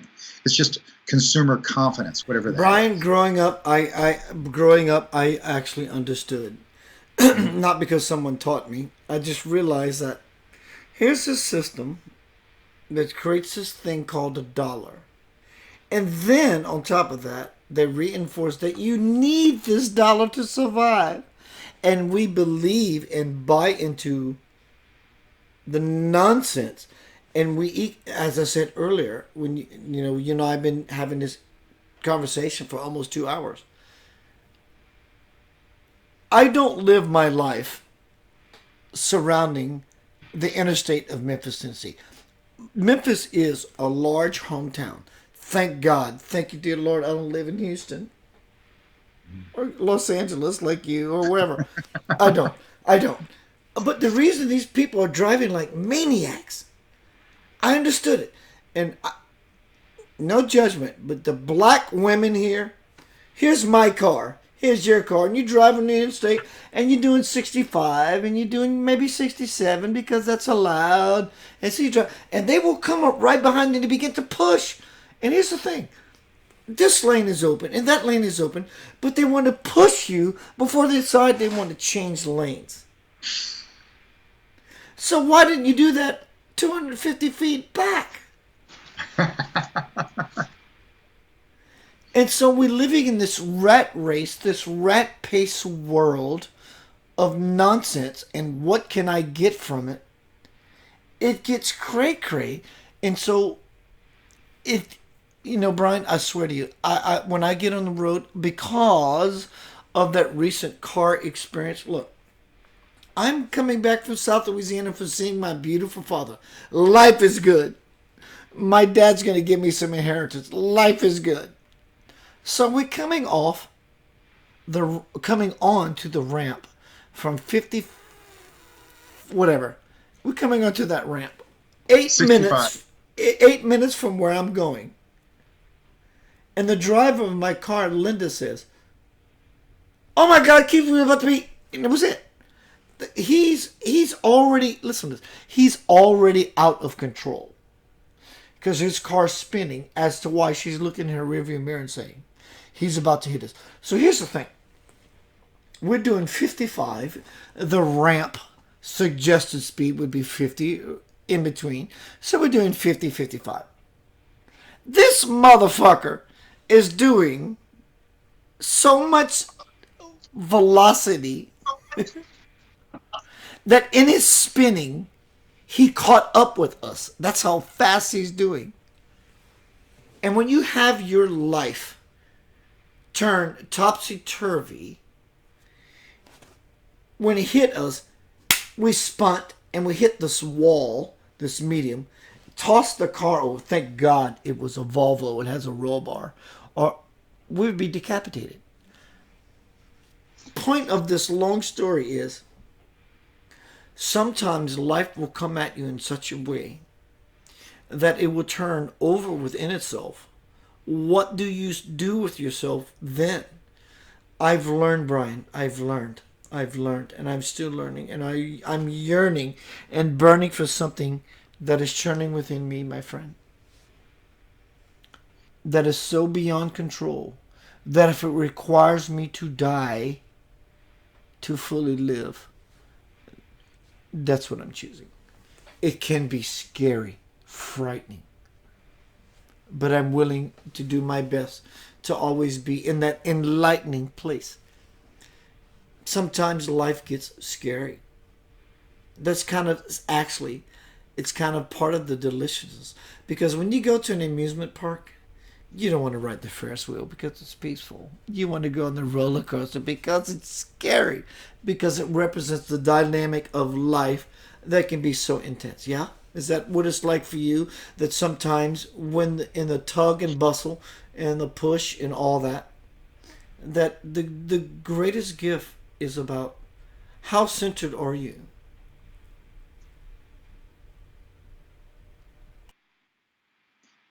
I would say your choice in life with that yum and yuck is either life is a roller coaster or a treadmill.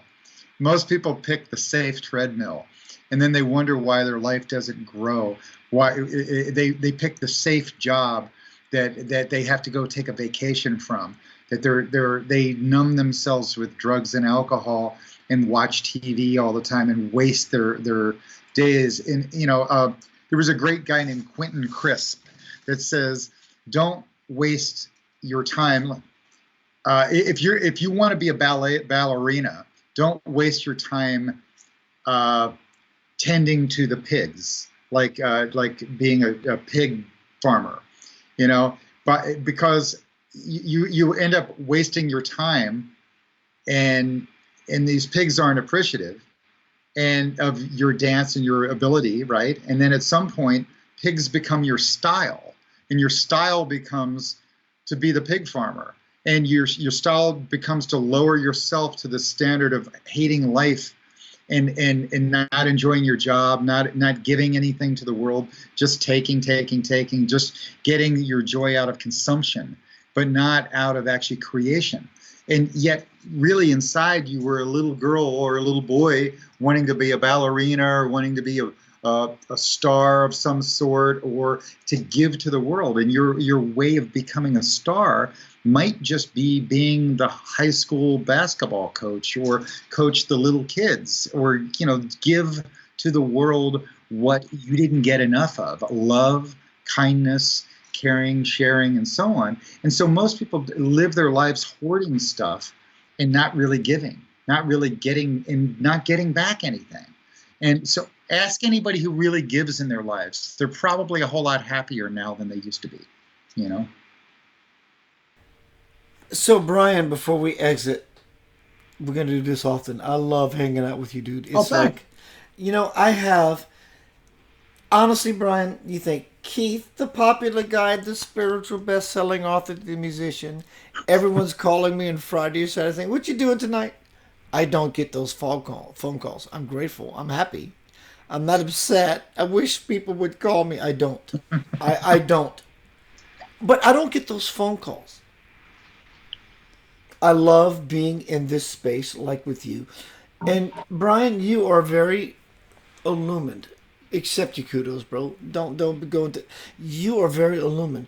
So again, I want to ask you the same question I asked you earlier, and leave us with the final thought. What is it like? And I ask most of my guests on my radio show, how did you come to be this spiritual teacher, as to why I'm interviewing you? And the final question would be, what is God to you? But you and I already know that. But the middle question is, what is it like to be you? And I ask that question again because for a lot of people, they have, or striving for what you and I have, which is bliss, ecstasy, ongoingly. What is it like to be Brian Hardin? Every day he wakes up and looks forward to his life. The words pale in comparison. Do your best. What is it like to be you? All right. So I don't always have the blissful experience, but as I've gotten a little higher and higher with my abilities, or more enlightened, it's really letting go of the heavies, letting go of the heaviness, that I carry around, trying to observe and break the patterns that have been handed down from generation to generation from me, observing those patterns, seeing if I want to carry those on. Do they bring me and others yum, or do they bring yuck? And if they bring yuck, how do I break the pattern and let it go? Let the pattern go and evolve beyond it. So we as beings, I feel like there's this buoyancy, this level to where it's our null point, to where when we have a good time, we go up above that. Yay, fantastic. And when we have a bad time, we go down below. And this goes up and down and up and down. That's how life is. But as you enlighten, your bar gets raised. And the trick with enlightenment, it's not like Dalai Lama or the Pope don't have bad moments and bad times. It's just that they don't labor on that moment and make it that little moment a reaction, turn it into a pattern and into the habit that lasts for a lifetime. They don't turn it into a problem that does not need to exist via the fact that you're engaging and making something exist by a narcissistic, ongoing, just, I'm monkey-minded, oh my God, this happened to me. And that's why, Brian, I always say that everyone in the shouting or whispering distance of my voice, I understand you went to the doctor and the doctor says, you have a certain something. And you want to say, where are my prayer warriors? I'm asking you because I love you. Be careful. Because if you don't come from a clear space of why you're asking, where are my prayer warriors? You will never get a clearer space from those who will respond. And they will support you in your dis-ease, in your illness. And when you have a mass conscious power behind you that says, oh my God, take this illness away from my friend. Oh my God, the wishing tree will never do that. It will say, what you're telling me is blah, blah, blah, blah. Be careful of what you're inviting other people into your experience about what you call blessings for. Because either way, you will be blessed and you will be addressed. And it may be beautiful or it may be a beautiful mess. Be careful. And so with that pattern, it's when your friends all say you are sick, you've got cancer, you're diseased, you're blah, blah, blah. All those words, they are spells, like a witch would cast a spell. Those words are spells. So be careful of the words. When a doctor walks in and says, you have cancer, woo, that is a spell they're casting on you.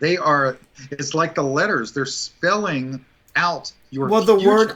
You only have 3 months to live. Yeah, and that's crazy because a lot of times with that, it's a self-fulfilling prophecy.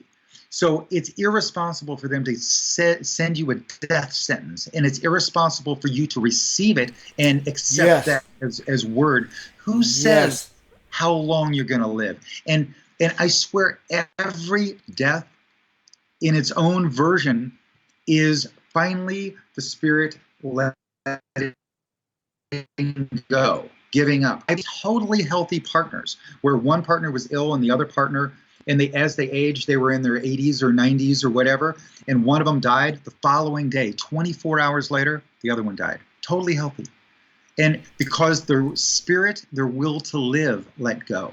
So when a doctor says when your friends say you're sick, blah, blah, blah, it's reinforcing, it's setting a spell and casting that spell irresponsibly on the person and you receiving it. And so if you have people saying that stuff to you, you need to edit their discussion. You need responsibility to cut them off. Please, no more talk like that. You talk about my health, my healness, my beauty, how great it is. Hey, give me the positive thing of the day. Let's have a great experience. I've heard of incredible stories. This one woman had cancer in her 90s. She sold everything, just got rid of everything, And she had a disruptive life, but she sold everything and decided to go on vacation. Well, guess what? All of her patterns changed. What she ate changed. Where she hung out changed. The people she was around. She was on vacation. She was having fun. No one knew she was sick. Well, after a couple months, she was healed. Went back to the doctor. You don't have any cancer at all. And the cancer was the disease, uneasiness, emotional whatever of her situation. Bro, there's an amazing story by Wayne Dyer. Yeah. This lady, whoever the lady was, whatever age she was dying of cancer. And she's on the gurney, and they put her in the hospital. In other words, tell you you're not coming back. This is your final trip to the hospital. And while she's laying on the gurney, she went through the gamut of her life. That fucking bastard cheated on me and did all this shit to me for many, many, many, many years. This is the gamut she went through, laying on the gurney, waiting to be ushered, to go into her room to get monumental amounts of morphine to ease her in the dying process. And she realized, that fucking bastard, I loved him. I just loved him. Regardless of what he did, I loved him. And when she had that level of realization, she got off of the gurney and walked out of the hospital. She was done with the nonsense. Just completely done with it. Just absolutely, completely done with it. And when we buy into all this stuff, for example, as you said, spells, words are spells. That's why it's called spelling. We go to spelling bees. The word abracadabra means I'm creating into existence that which I spell. Deepak Chopra, the oncologist spiritual guru, said, so I'm conducting a clinic. So we have 12 people today who have been diagnosed or at least biopsied as to why these 12 people are in this group. So they made a circle around Deepak Chopra, and the rock star he is. He pulls out a card and says, John Doe, you're clear. Everything's good. And you can see John Doe go from to, and he's happy. Jim Doe, you're clear. And Jim Doe gets happy. Jane Doe, you have cancer. He says, you could see her dying right before your face. And he said, what did I do? He said, I didn't do anything but make a few utterances, vibrational auditory tones that tickled some hairs in her ears that her brain interpreted. And oh my God, I'm going to die. And she begins to die right before your eyes.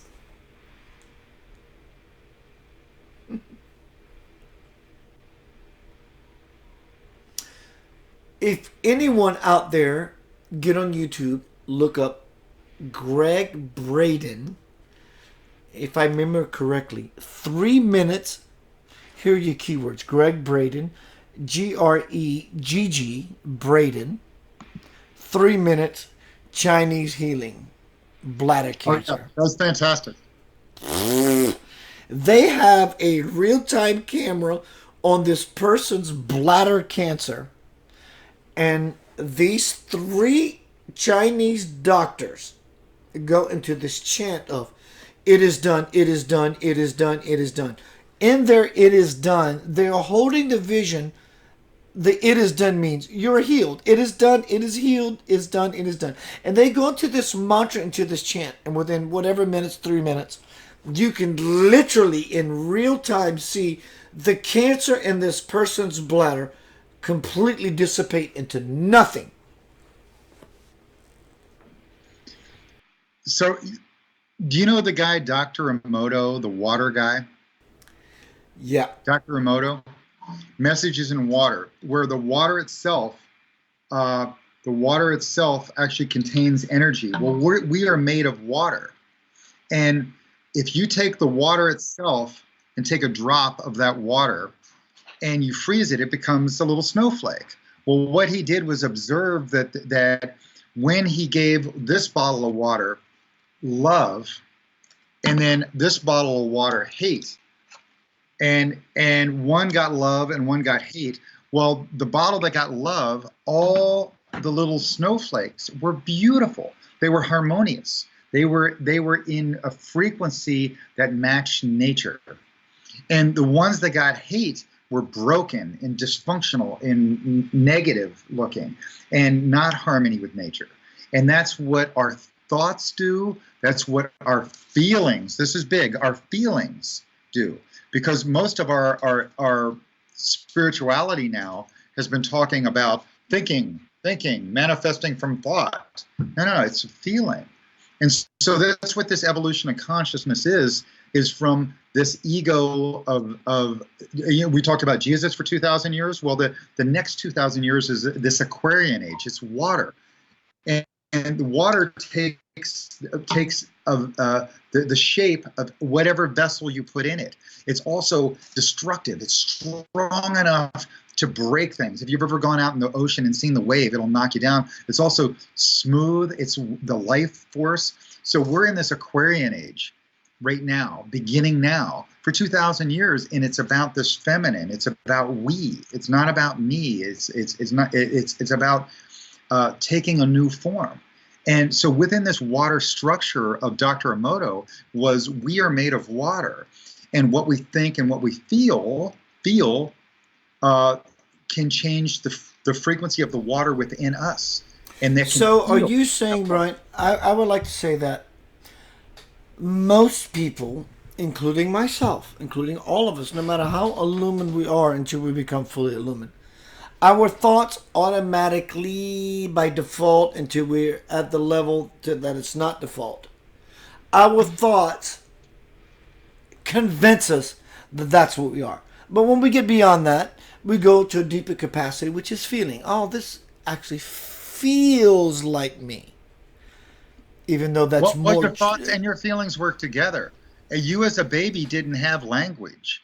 You didn't have the thoughts that necessarily you have now. Your thoughts are usually related to society. Society will help mold your thoughts, but your feelings are genuine. Your feelings are instantaneous response. If you've ever studied kinesiology, you understand your body and the feelings your body has do not lie. That your mind is the liar. Your ego is the liar. That the liar isn't your body. Your body knows what to do. And so that transformation of, like we talked about with music, the frequency, that frequency that gets in, if I want to give you a massage and heal you, and you don't want to receive the massage as a healing, well, then I'm blocked from giving it to you. Same thing with the music, you know? So if your intention is to die, you will die. It doesn't matter how much healing I give you. You know, if your frequency is if you're stuck in your mind that I'm going to die, but if you're optimistic and know I can heal this, we can change this, we can break the pattern, we can let go of the in this dis-ease and change the water structure within my body and within my brain. Your brain's actually made of water too, you know, made of water and fat, you know, and so you can change that frequency. You can change the structure of everything and almost instantaneous, you know? It's Brian, there's a beautiful lady that comes into this forum often, and I want to call her out because I care about her. Her name is Rachel. Let me find her post since she got here recently. I have offered her my services. I understand life happens to where we decided to get together and that didn't happen. When she shows up, she automatically, Rachel, I love you, says, I'm hurting. I'm still hurting. Osteoporosis pains. I'm in pain. I'm in pain. And I understand that she's getting it from this idea, this truth, that honestly, she's in pain, and simply she is hurting. Physically, osteoporosis, bones represent the ability to be able to stand, be able to be erect. And Brian, she has been asking me, Keith, I'm in pain. What can I do? Bones, bones, bones, soul to bones, bones. Be erect, that which is structure. That being said, I care for her and I want her to be well. She's always asking me. In fact, whenever I see her show up, she's not saying, "Hey, how you doing?" She's saying, "I'm in pain and I'm sick and tired of being sick and tired of being in pain." What would you, as a spiritual teacher, offer to Rachel Woolham about her constantly being in pain? Well, we're all constantly in pain, and we're all constantly addicted to thoughts. And we have the same thoughts usually today that we had yesterday. We have like 90,000 thoughts or some crazy thing, and 89,952 of them are the same we had yesterday. It's the same crap. We run these patterns. And so what is the pattern? What is the pattern? Search for the pattern. What are you hanging on to from your past? What are you repeating? And so that's your own choice of input, your own choice of setting the spell. I don't mean to interrupt you, bro, but I do mean to interrupt you. Because what you're saying is absolute bullshit and nonsense, because to that person who's experiencing that, they're not thinking about anything you're offering in this moment. They're not thinking about, I'm in this ongoing pattern. They're not thinking that. They're thinking, I'm in this pain. And you can say lovingly, you can pat them on the back, you can buy them lunch. An emotional contact to it. And when they find that's one element that's a part of it. What are they feeling? What are they thinking? Who are they hanging out with? All those patterns. Yes, bro, but that's not what they're thinking. My question, but I'm also, doing this. Also the pattern. There's the pattern of the physical, which is all the input that they put in. What are they choosing to drink? What are they choosing to eat? What are they choosing to breathe? The air they breathe, and then are they exercising? How are they treating their body? And so the input and output. If their digestive system is messed up, if their stomach, if their gut is messed up, then they cannot process to let go of. God bless you, bro. I love that you said the ability to digest. When people have stomach problems, in fact, Brian, I've been watching your gut post. Healing post. Gut brain. We just recently found out that Parkinson's is all about gut bacteria. In fact, I have no doubt that every ailment that hoards or embodies it, it's all about gut bacteria. Because if you can't process, Rachel, this implies to you, Rachel. Rachel, I love you. You've always come at me. You sent me inboxes about, because you want to be healed and you deserve to be healed, and I love you. And if you truly want to be healed, the best that I and Brian in this moment can offer you to is to heed this message, which is, if you don't have the ability in your gut, and I don't mean your gut because it's your gut, I mean your gut instinct, your gut as well as your gut bacteria, that which is interior to your life, to bring that into a state of balance, because someone fucked me over and I'm pissed off about it. I will never be able to digest that. Simply. Digest that. It's all reflective to the gut. It may take your very same gut to bring you out of the rut to realize this is precious wisdom for you, dear. If you want to get out of your pain in your life, realize that the pain that you're feeling in your body comes from the pain you have always carried with you since before you got to this age in your life. You have been carrying around osteoporosis. I don't have it in my bones, in my gut, to stand erect to that which has happened to me. But let me tell you something, Rachel.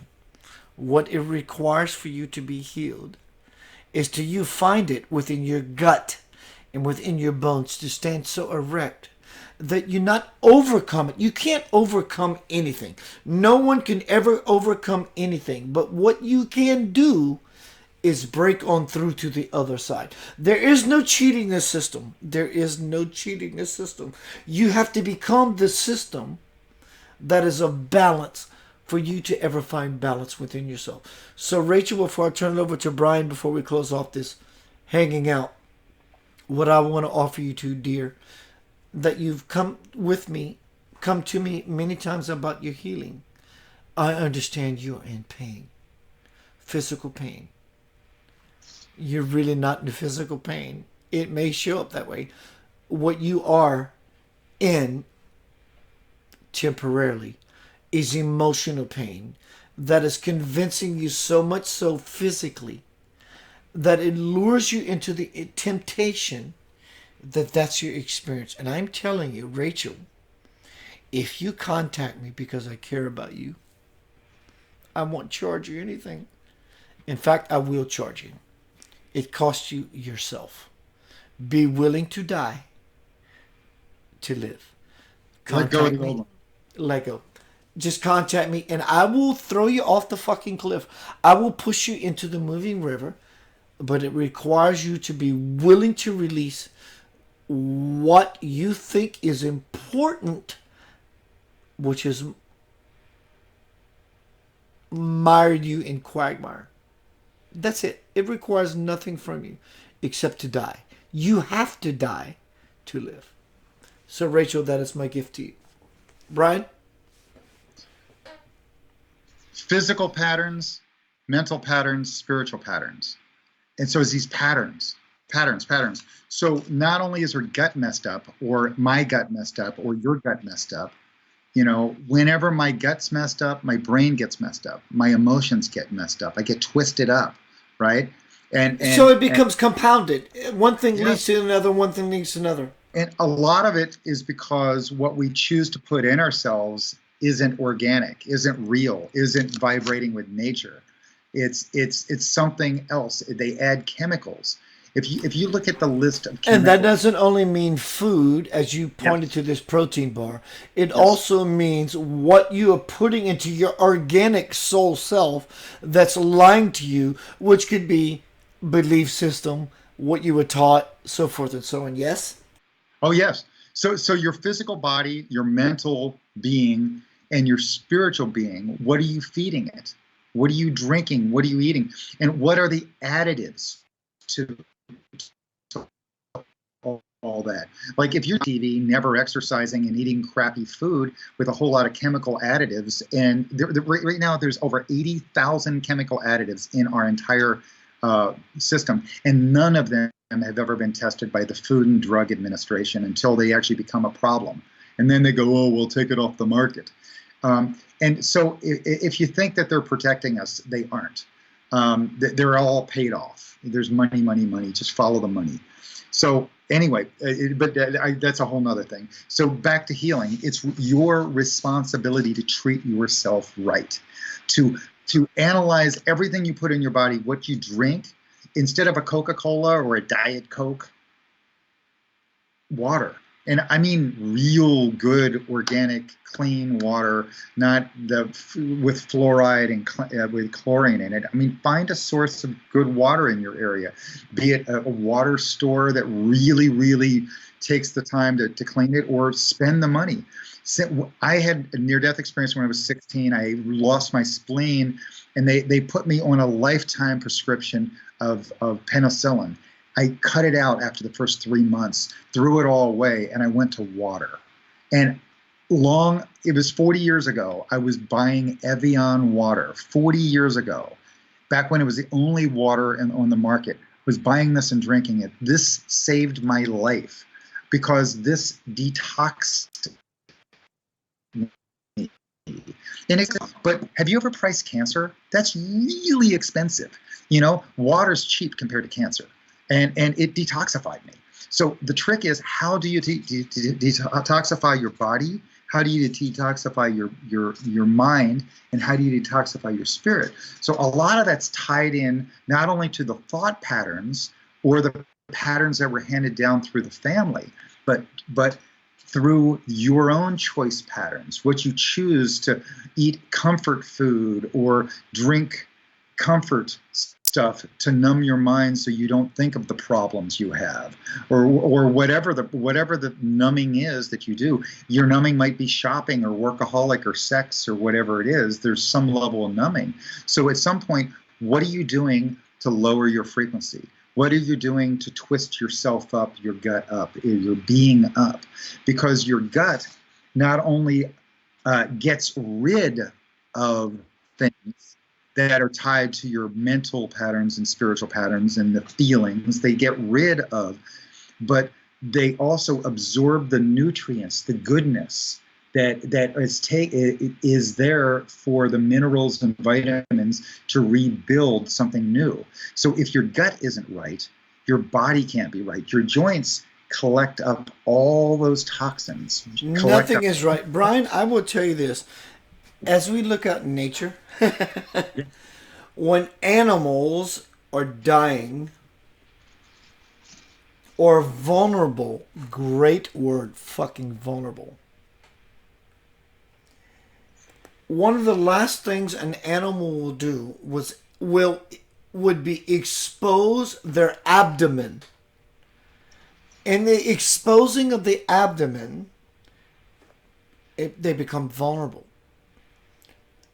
When people have gut issues, and I don't mean necessarily in a physical way, of course it'll eventually go that way, but gut issues, the gut core of my life as to why things are why they are the way they are, that's a gut issue. That's a core issue. It's the gut. I'm learning something as I'm vesseling. Thank you. I'm learning something with your gut bacteria post, that the gut is so important, more than anything I've ever given credence to in the recent past about health, because the gut core, gut of who you are, nutsack, ballsack, stand erect of a person, that pit, that core of a person. And of course, we identify ourselves with the brain. Of course, it's not necessarily the brain, that may be metaphoric, but the part of ourselves that has the capacity for everything. So these two are so connected that when we let ourselves go unmonitored, everything just simply goes awry. It just turns in itself, and, like I said, Parkinson's, come to find out, has to do with gut bacteria, this and that. Because, and you know what? And here's the thing. When you digest food, when you eat food, you may take it into the mouth, you may take it into the esophagus, and it goes into the stomach, and it goes to 26 feet of small intestines, and then it goes into the large intestines. But check this out, everyone. The last 2 or whatever inches of your large intestines before your ass, before you defecate, is where you absorb everything that's possible. So gut, intestines, digestion, the ability to digest the world, the ability to process, because the lower intestines, the large intestines, though it was what Brian, 6 feet.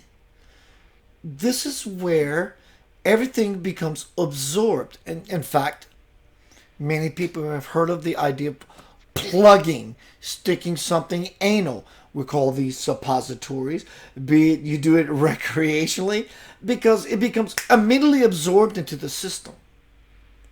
Because the gut and the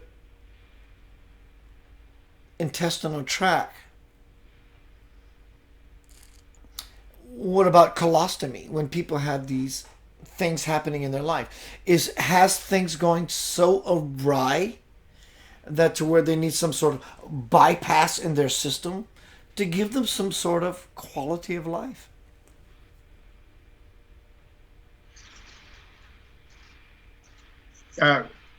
My experience has been that our emotions are tied there to the entire intestine.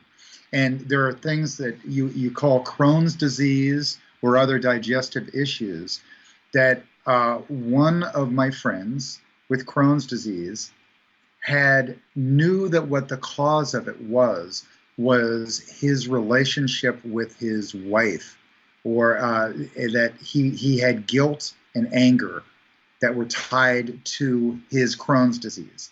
And when they cut out his digestive intestines and got rid of them, when that happened, what left was also his guilt and anger towards his wife.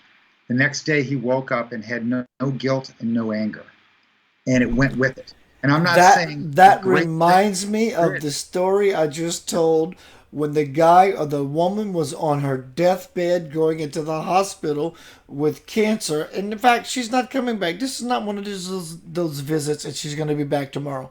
She's gone. And she realized on her deathbed all the hate and anger she harbored over the man that cheated on her all these years, you bastard. And she realized, I just been with him because I loved him. It just changed the whole freaking experience. So when I moved to LA 18 years ago, I had a neighbor who decided she wanted to create a healing center and bring together all these amazing doctors who truly could heal. And she knew hundreds, literally hundreds of doctors that all could heal cancer or any disease. And they did it on a routine basis. The problem was at the time, they all knew to be quiet. They all knew that if they spoke out about it and said, hey, I can heal cancer, that the American Medical Association would immediately come rip away their license, because the drug companies that go behind all that didn't want a solution for it. They didn't want the simple stuff. They wanted you to keep buying their drugs, you know? And so what I ended up doing was I ended up knowing hundreds of amazing doctors all over California, up through Washington and Oregon, and down into Mexico. Just amazing, all up along the coast. And they're all up to Vancouver and down to the Baja. Amazing people that are out there free thinking and able to heal people. And they usually are poor. These are the poorest doctors you've ever seen, without even an assistant or someone taking. They'll see one patient at a time. And I mean, I know dozens and dozens, maybe hundreds of them, but they all can heal people, and they usually work alone, and they work one-on-one with clients, and they heal them. And they can only heal them if the client wants to be healed. Like I said, they have to be accepting. They have to be the intention of the doctor has to be there, but the intention of the receiver has to be there. Oh, I'm going to this guy and he's really capable of helping me, raising my frequency. But in order to do that, you have to really want to be healed. And you have to be willing to change the patterns that got you sick. It might be mental, emotional patterns. It might be family patterns. Remember, we talked about the mice that suddenly were afraid of the scent because their great-great-grandparent mouse had the same thing. Well, same thing.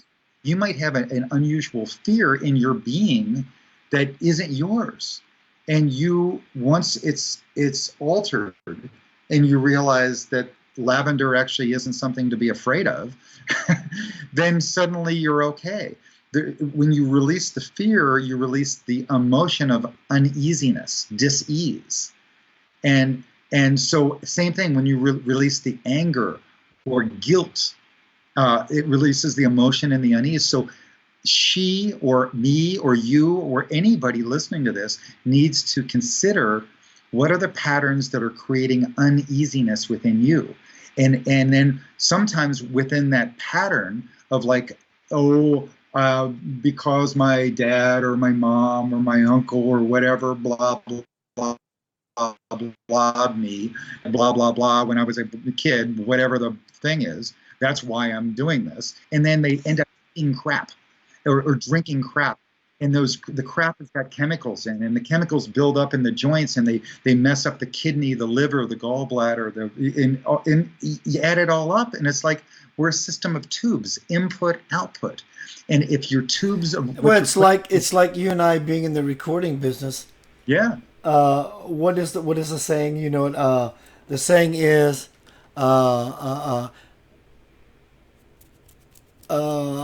trash in, trash out. yeah, Trash in, trash out. And so here's the thing. You went to the doctor. I'm not saying, nor is Brian, saying that doctors don't have an amazing technology and understanding of the chemistry and the mechanics of the body. What we're saying is, if a doctor in his effulgence of being smart and learned, look, you could take a brain surgeon who went to college for however long it takes to be a brain surgeon. He knows nothing. He is ignorant until he puts his hand in gray matter. He doesn't know nothing until he puts his hand in the brain. But that being said, if you go to a doctor and he says, John Jane Doe, as of right now, from our tests and the technology we have, this is what's happening in your matrix. I understand that. Now, what you do with that from that point can cause your life or your death. Oh my God, or you can say, well, this is what they told me, and I get it. So that means I have more conscious work to do. You don't have to fall into fear. Yes, I understand with Keith. It creates fear. Yes, it creates fear because it's trying to create an inertia within you to do something about your said problem. But if you buy into the idea of what they're telling you is the absolute truth, you can bet that their diagnosis is you are going to die. Or you can decide that you're telling me, thank you, doctor, that this is where I'm in my medical divine matrix, that I'm not well as I could be. So when we fall into how could I be better as I could be, and you follow the lessons like Brian, mine, and other teachers of the like to say that you're not broken. And what I want to say about all this, Brian, was if a doctor says you're going to die, if you could come to the terms with the dying proclaimed by said doctor, everything else gets easy. Okay, the doctor says I'm not well and I could die. I'm okay with that. So now you're living in a space of joy by simply accepting the fact that your fate could lead you to that. So in other words, it takes the crux and the cross off of you to being in a level of acceptance. And so between now and your appointed time of your demise, that I'm going to live fully, it changes you from dying to fully living.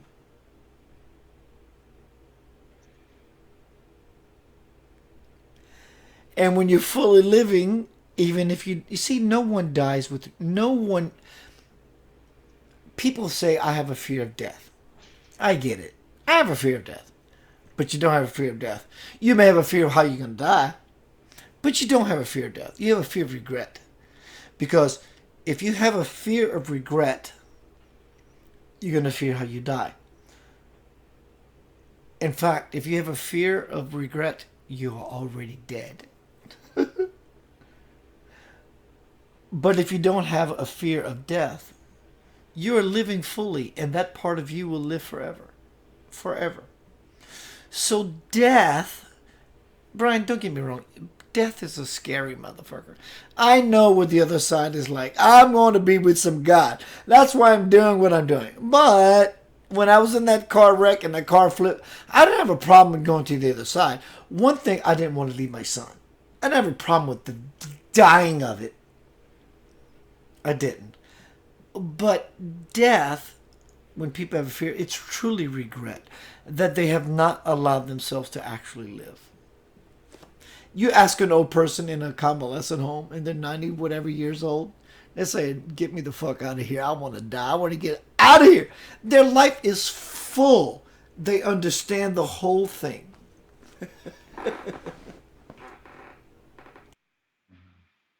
So I had my near-death experience, so I have no fear of death anymore. But because I realize that we are infinite beings, we are this infinite being of light, and we do get a chance to come back and do this little ride. This is a roller coaster ride, and we get to ride around in this being, this meat suit, and with this mind and ego that we get to deal with. And the spirit's really the thing. Are you aware of that spirit? Are you aware of being aware? That awareness that's coming into you, and that's part of you. And the real part of you is that's your connection to God. And so, Paramahansa Yogananda said, everything else can wait, but our search for God cannot wait. And the God within you, that connection to the spirit, that's what we're doing, So my suggestion is, don't dwell on the things that make you lower your frequency and, this little misery that I have. Oh, look, it gets me attention. It's my misery. Oh, look at it. It's so beautiful. My beautiful pain. Oh, look, it gets me attention. Instead of wallowing in that misery, put the misery down and look at what raises your frequency to yum, to make you feel good, and unleash your heart and unclench your heart and start to feel safe and to feel love. And everything is contagious. So if you want to smile, if you want laughter, if you want to smile, smile. And then go out tomorrow and smile at someone. Walk into the grocery store. Just make a genuine eye connection and a big smile, and give them love. Just head nod or whatever, and watch what happens coming back. It'll come back at you. Walk in a room and laugh hysterically about nothing. Everybody else will laugh and just raise their frequency, or yawn. Brian, when I go into a room, check this out. Yeah. I don't get out much. As popular as Keith is, the rock star he is, and the spiritual nobody calls me on Friday night, Saturday night. Nobody calls me, and I'm okay with that. LA. But when I go into a room, let me tell you my process. When I go into a room, I walk into the threshold of a club venue room. I fall into the effulgence and the fullness of my egoic, if you could choose that, because that could be a platform where I'm coming from, but my intention is pure. When I walk into this room, I'm going to blast this motherfucker wide open with light. And you will notice me, not because I want to be noticed, which part of it is, but you will notice me because when we come together, I'm going to touch you on your shoulder. I'm going to whisper in your ear. I'm going to kiss you in your face, whether you're a guy or girl. And not your, but our reality in that moment is going to change. It's going to change. I have declared it to be so, and that is the fact of the matter. And I will not accept anything less. And then you got to train them to treat themselves that way at every moment, And well, treat yourself my hope is when I do that very thing, that finally I don't have an agenda as far as hoping that they take on my teaching, which I do. It's just that I just want to blast you open. I want to meet you in the parking lot with a big old fat joint or give you a shot of tequila or whatever it is, whatever metaphor we can use. I just want to take you into this place with me. And by all means, if you have a lead for me, take me where you are. Grab me by my hand, turn me head over heels, and bring me into your glorious space. And so when I walk into that place and when I walk into a room, I own it. I own it. When I walk in, for example, for anyone out there, have you ever been in a room? You may not be paying attention who's coming in the door. It could be a movie star, a rock star. But when that person enters the room, you go, oh my God, the energy in this room has just changed. And you look over there and there's Mick Jagger who just happened to show up in town. Right? So when you feel this kind of conviction and power from someone who is standing in their essence, it's infectious. It's almost like not a dis-ease, but an ease. Have you felt that way in your life, Brian, that being around some of the people you were with, but that you have so much loyal, what a great word, loyalty to yourself, that you deliver that that little nugget to someone. Brian, years ago, I met this girl. I was doing a spiritual fair. And across the way was a lady getting red. And then this lady comes and she goes, Keith, I'm trying to read this person, but I don't think I have what she needs. Can you, I think you have it. Can you come over to her? I said, sure. Dun, dun, dun! Keith the human is coming over and I'm going to save the day. So I approached this girl by the name of Lisa. Her back is turned towards me. And as I am within 10, 15 feet, I hear two deceased males in her life. So when I got to her, I divulged that. She said yes. So we talked for a bit, and she is, Brian, I'm telling you, bro, listen to me. She is so broken. It's bringing me to tears. She had no hope. She's dying. On every possible level of life. Not physically. She has no hope. She was crushed, beaten, abused, raped, beaten, abused, choked. All these horrific things. And as I approached her and proceeded to read her and be with her,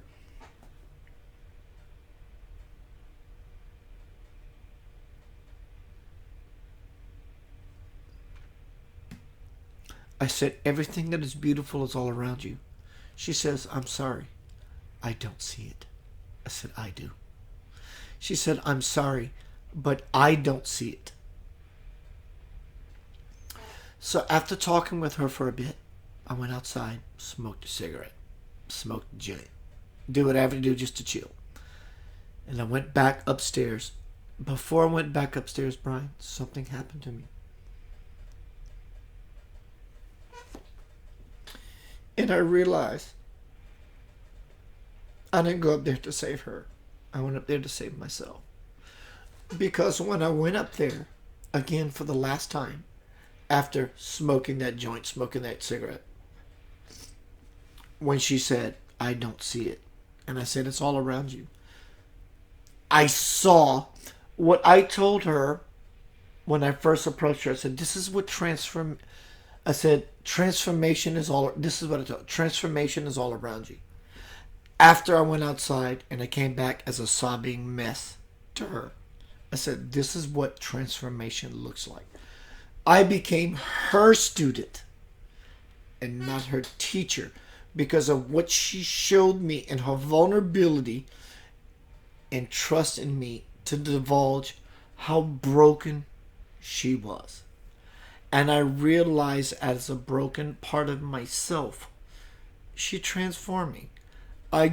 In fact, Brian, it was like standing before her was like standing before Jesus, standing before Swamiji.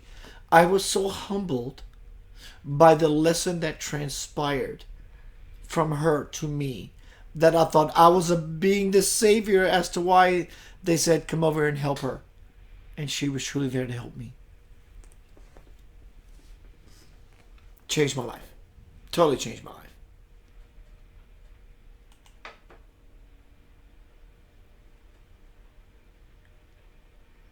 Her name was Lisa, and I will never forget it. So there's a couple types of healing.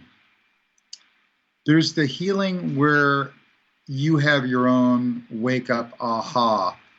And she was looking for that in you, for you to give her the aha moment. And instead you got it, the aha moment. And so she was there for those words. And I'm not saying her, but some people, they actually say compassion is putting yourself, it's kind of like do unto others as you'd have done to you. It's putting yourself in the shoes of someone else and seeing through their eyes, and then understanding from their situation how you can be compassionate towards them and help them. And so if they hurt you or harm you, the real compassionate way sometimes is to say, whoa, you just punched me in the face, but what's really going on with you? Do you need a hug? Do you need some love? And other times, there's another type of compassion. That's our common version of compassion, but it often turns into what's called idiot compassion. And idiot compassion is where you do that and you keep doing that over and over again and enabling the dysfunctional person to continue eating bad or treating themselves bad or running the same pattern or whatever else that got them into the trouble. So if they say insanity is repeating the same thing over and over again, and expecting a different result.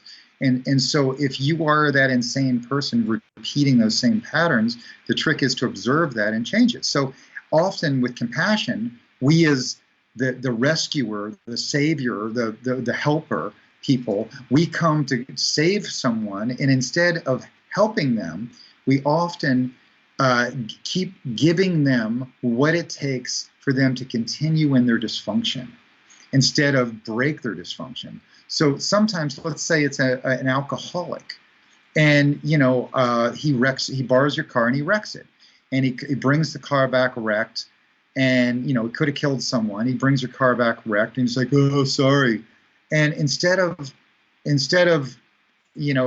being the hard ass that you could be at that time, you just go, okay, well, I'm sure you didn't mean to, and you enable him to remain in a dysfunctional place. Well, that's called idiot compassion, and we as compassionate people often do that. Well, we as compassionate people also do it for ourselves too. We stay in this dysfunctional place because we keep choosing it. But it's not until we're sick and tired of being sick and tired that we finally make a change.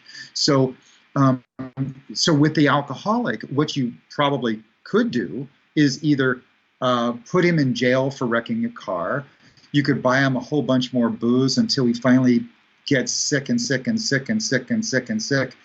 I've seen fathers do this with children. They show up with their first pack of cigarettes at the age of 12, and so the father goes and buys a whole carton of cigarettes and smoke says, the whole pack and get sick. the whole carton until you get sick, and then when you're sick and tired of being sick and tired, you finally make the change. Well, same thing with any illness. These emotions, these patterns, in these habits, all of what you take in, these patterns, habits, and emotions that you take in, it's your choice to keep them going. It's your choice to respond in a responsible way and break the pattern, break the chain. And so once you make the decision, once you realize I'm an alcoholic, or I've got a food addiction problem, or a sex addiction problem, or a workaholic addiction problem, or whatever the shopaholic addiction I didn't know that someone can have a sex addiction problem. but it's all a choice, meaning it's a choice. Once you say, I understand that this is a problem, it's not bringing me any more yum. I have a sickness. It's not bringing me any more yum. Like, I see these people that are crazy overweight, and they're at the grocery store buying everything that makes you crazy overweight. I see people with horrible coughs of lung problems, chain smoking, and that's the pattern.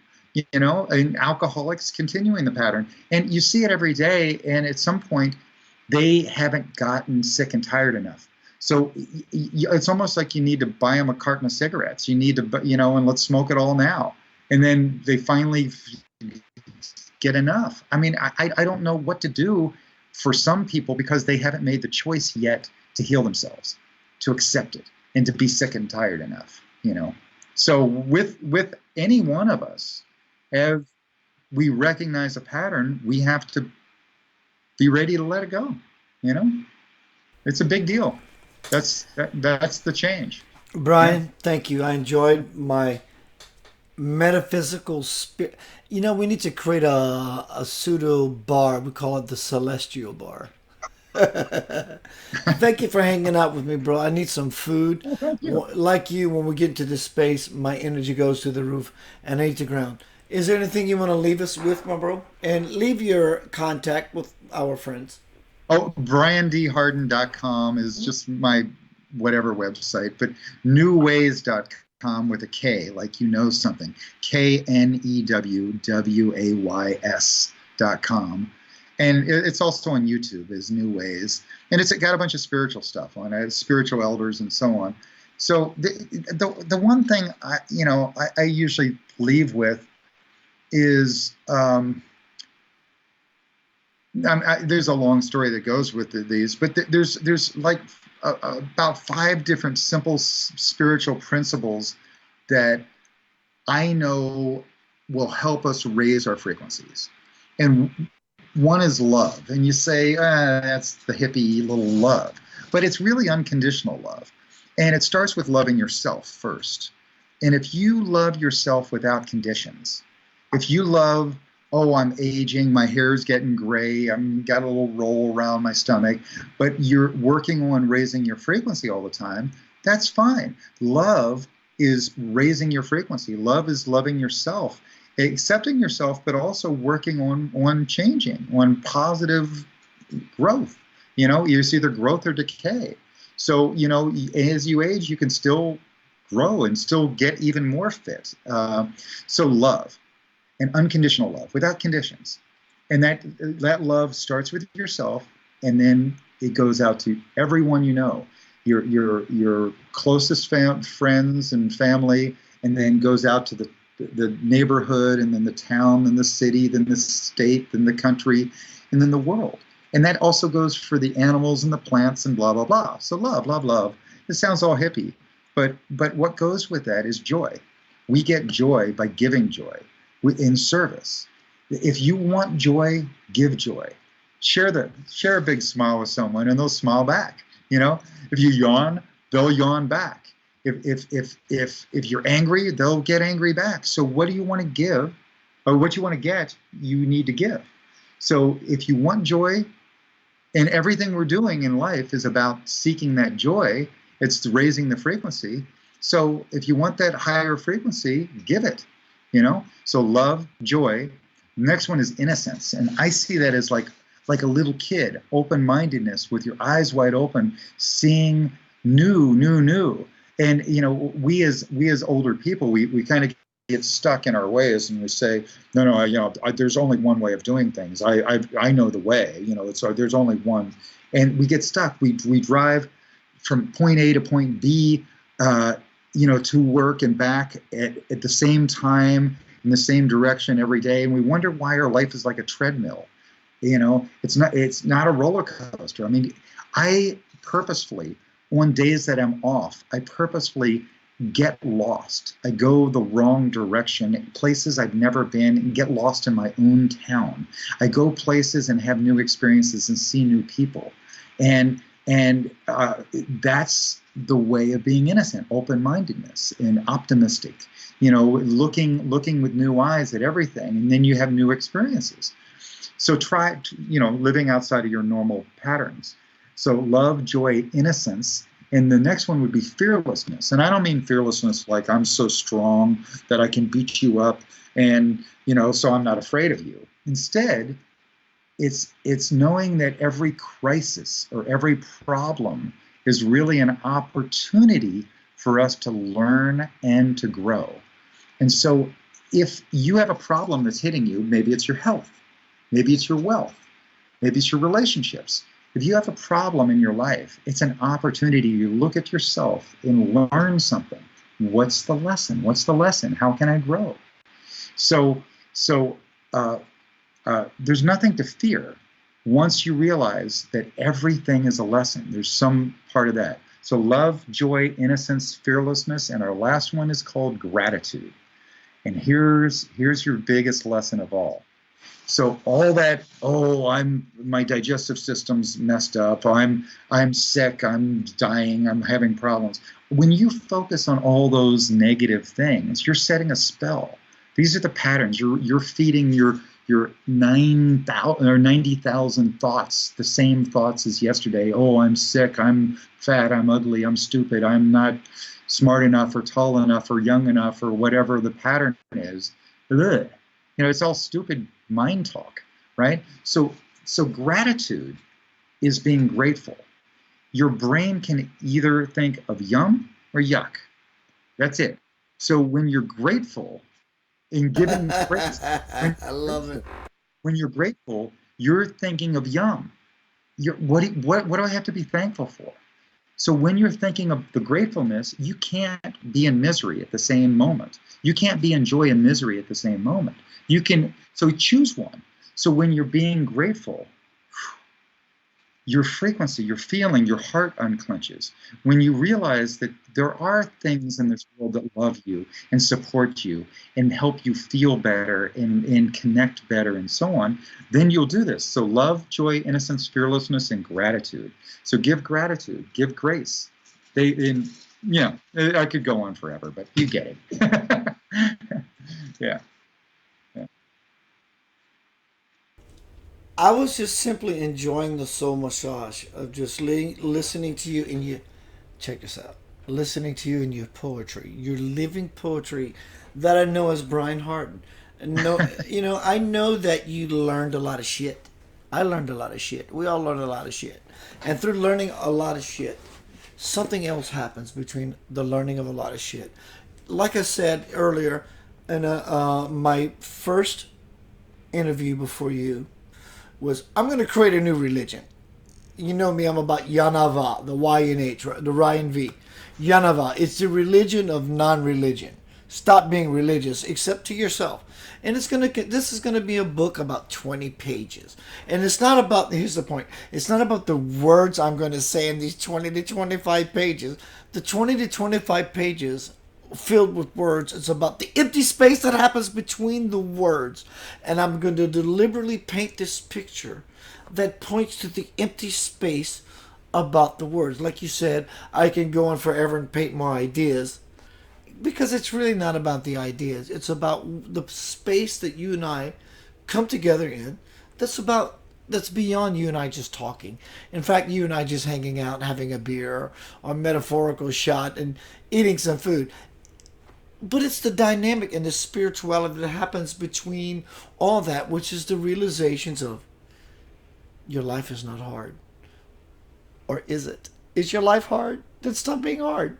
God is not hard, it's simple. Do we think that the universe can exist in complexity and difficulty? It couldn't. It would shut down just like that because it requires thinking and processing, and it requires resources and RAM and speed.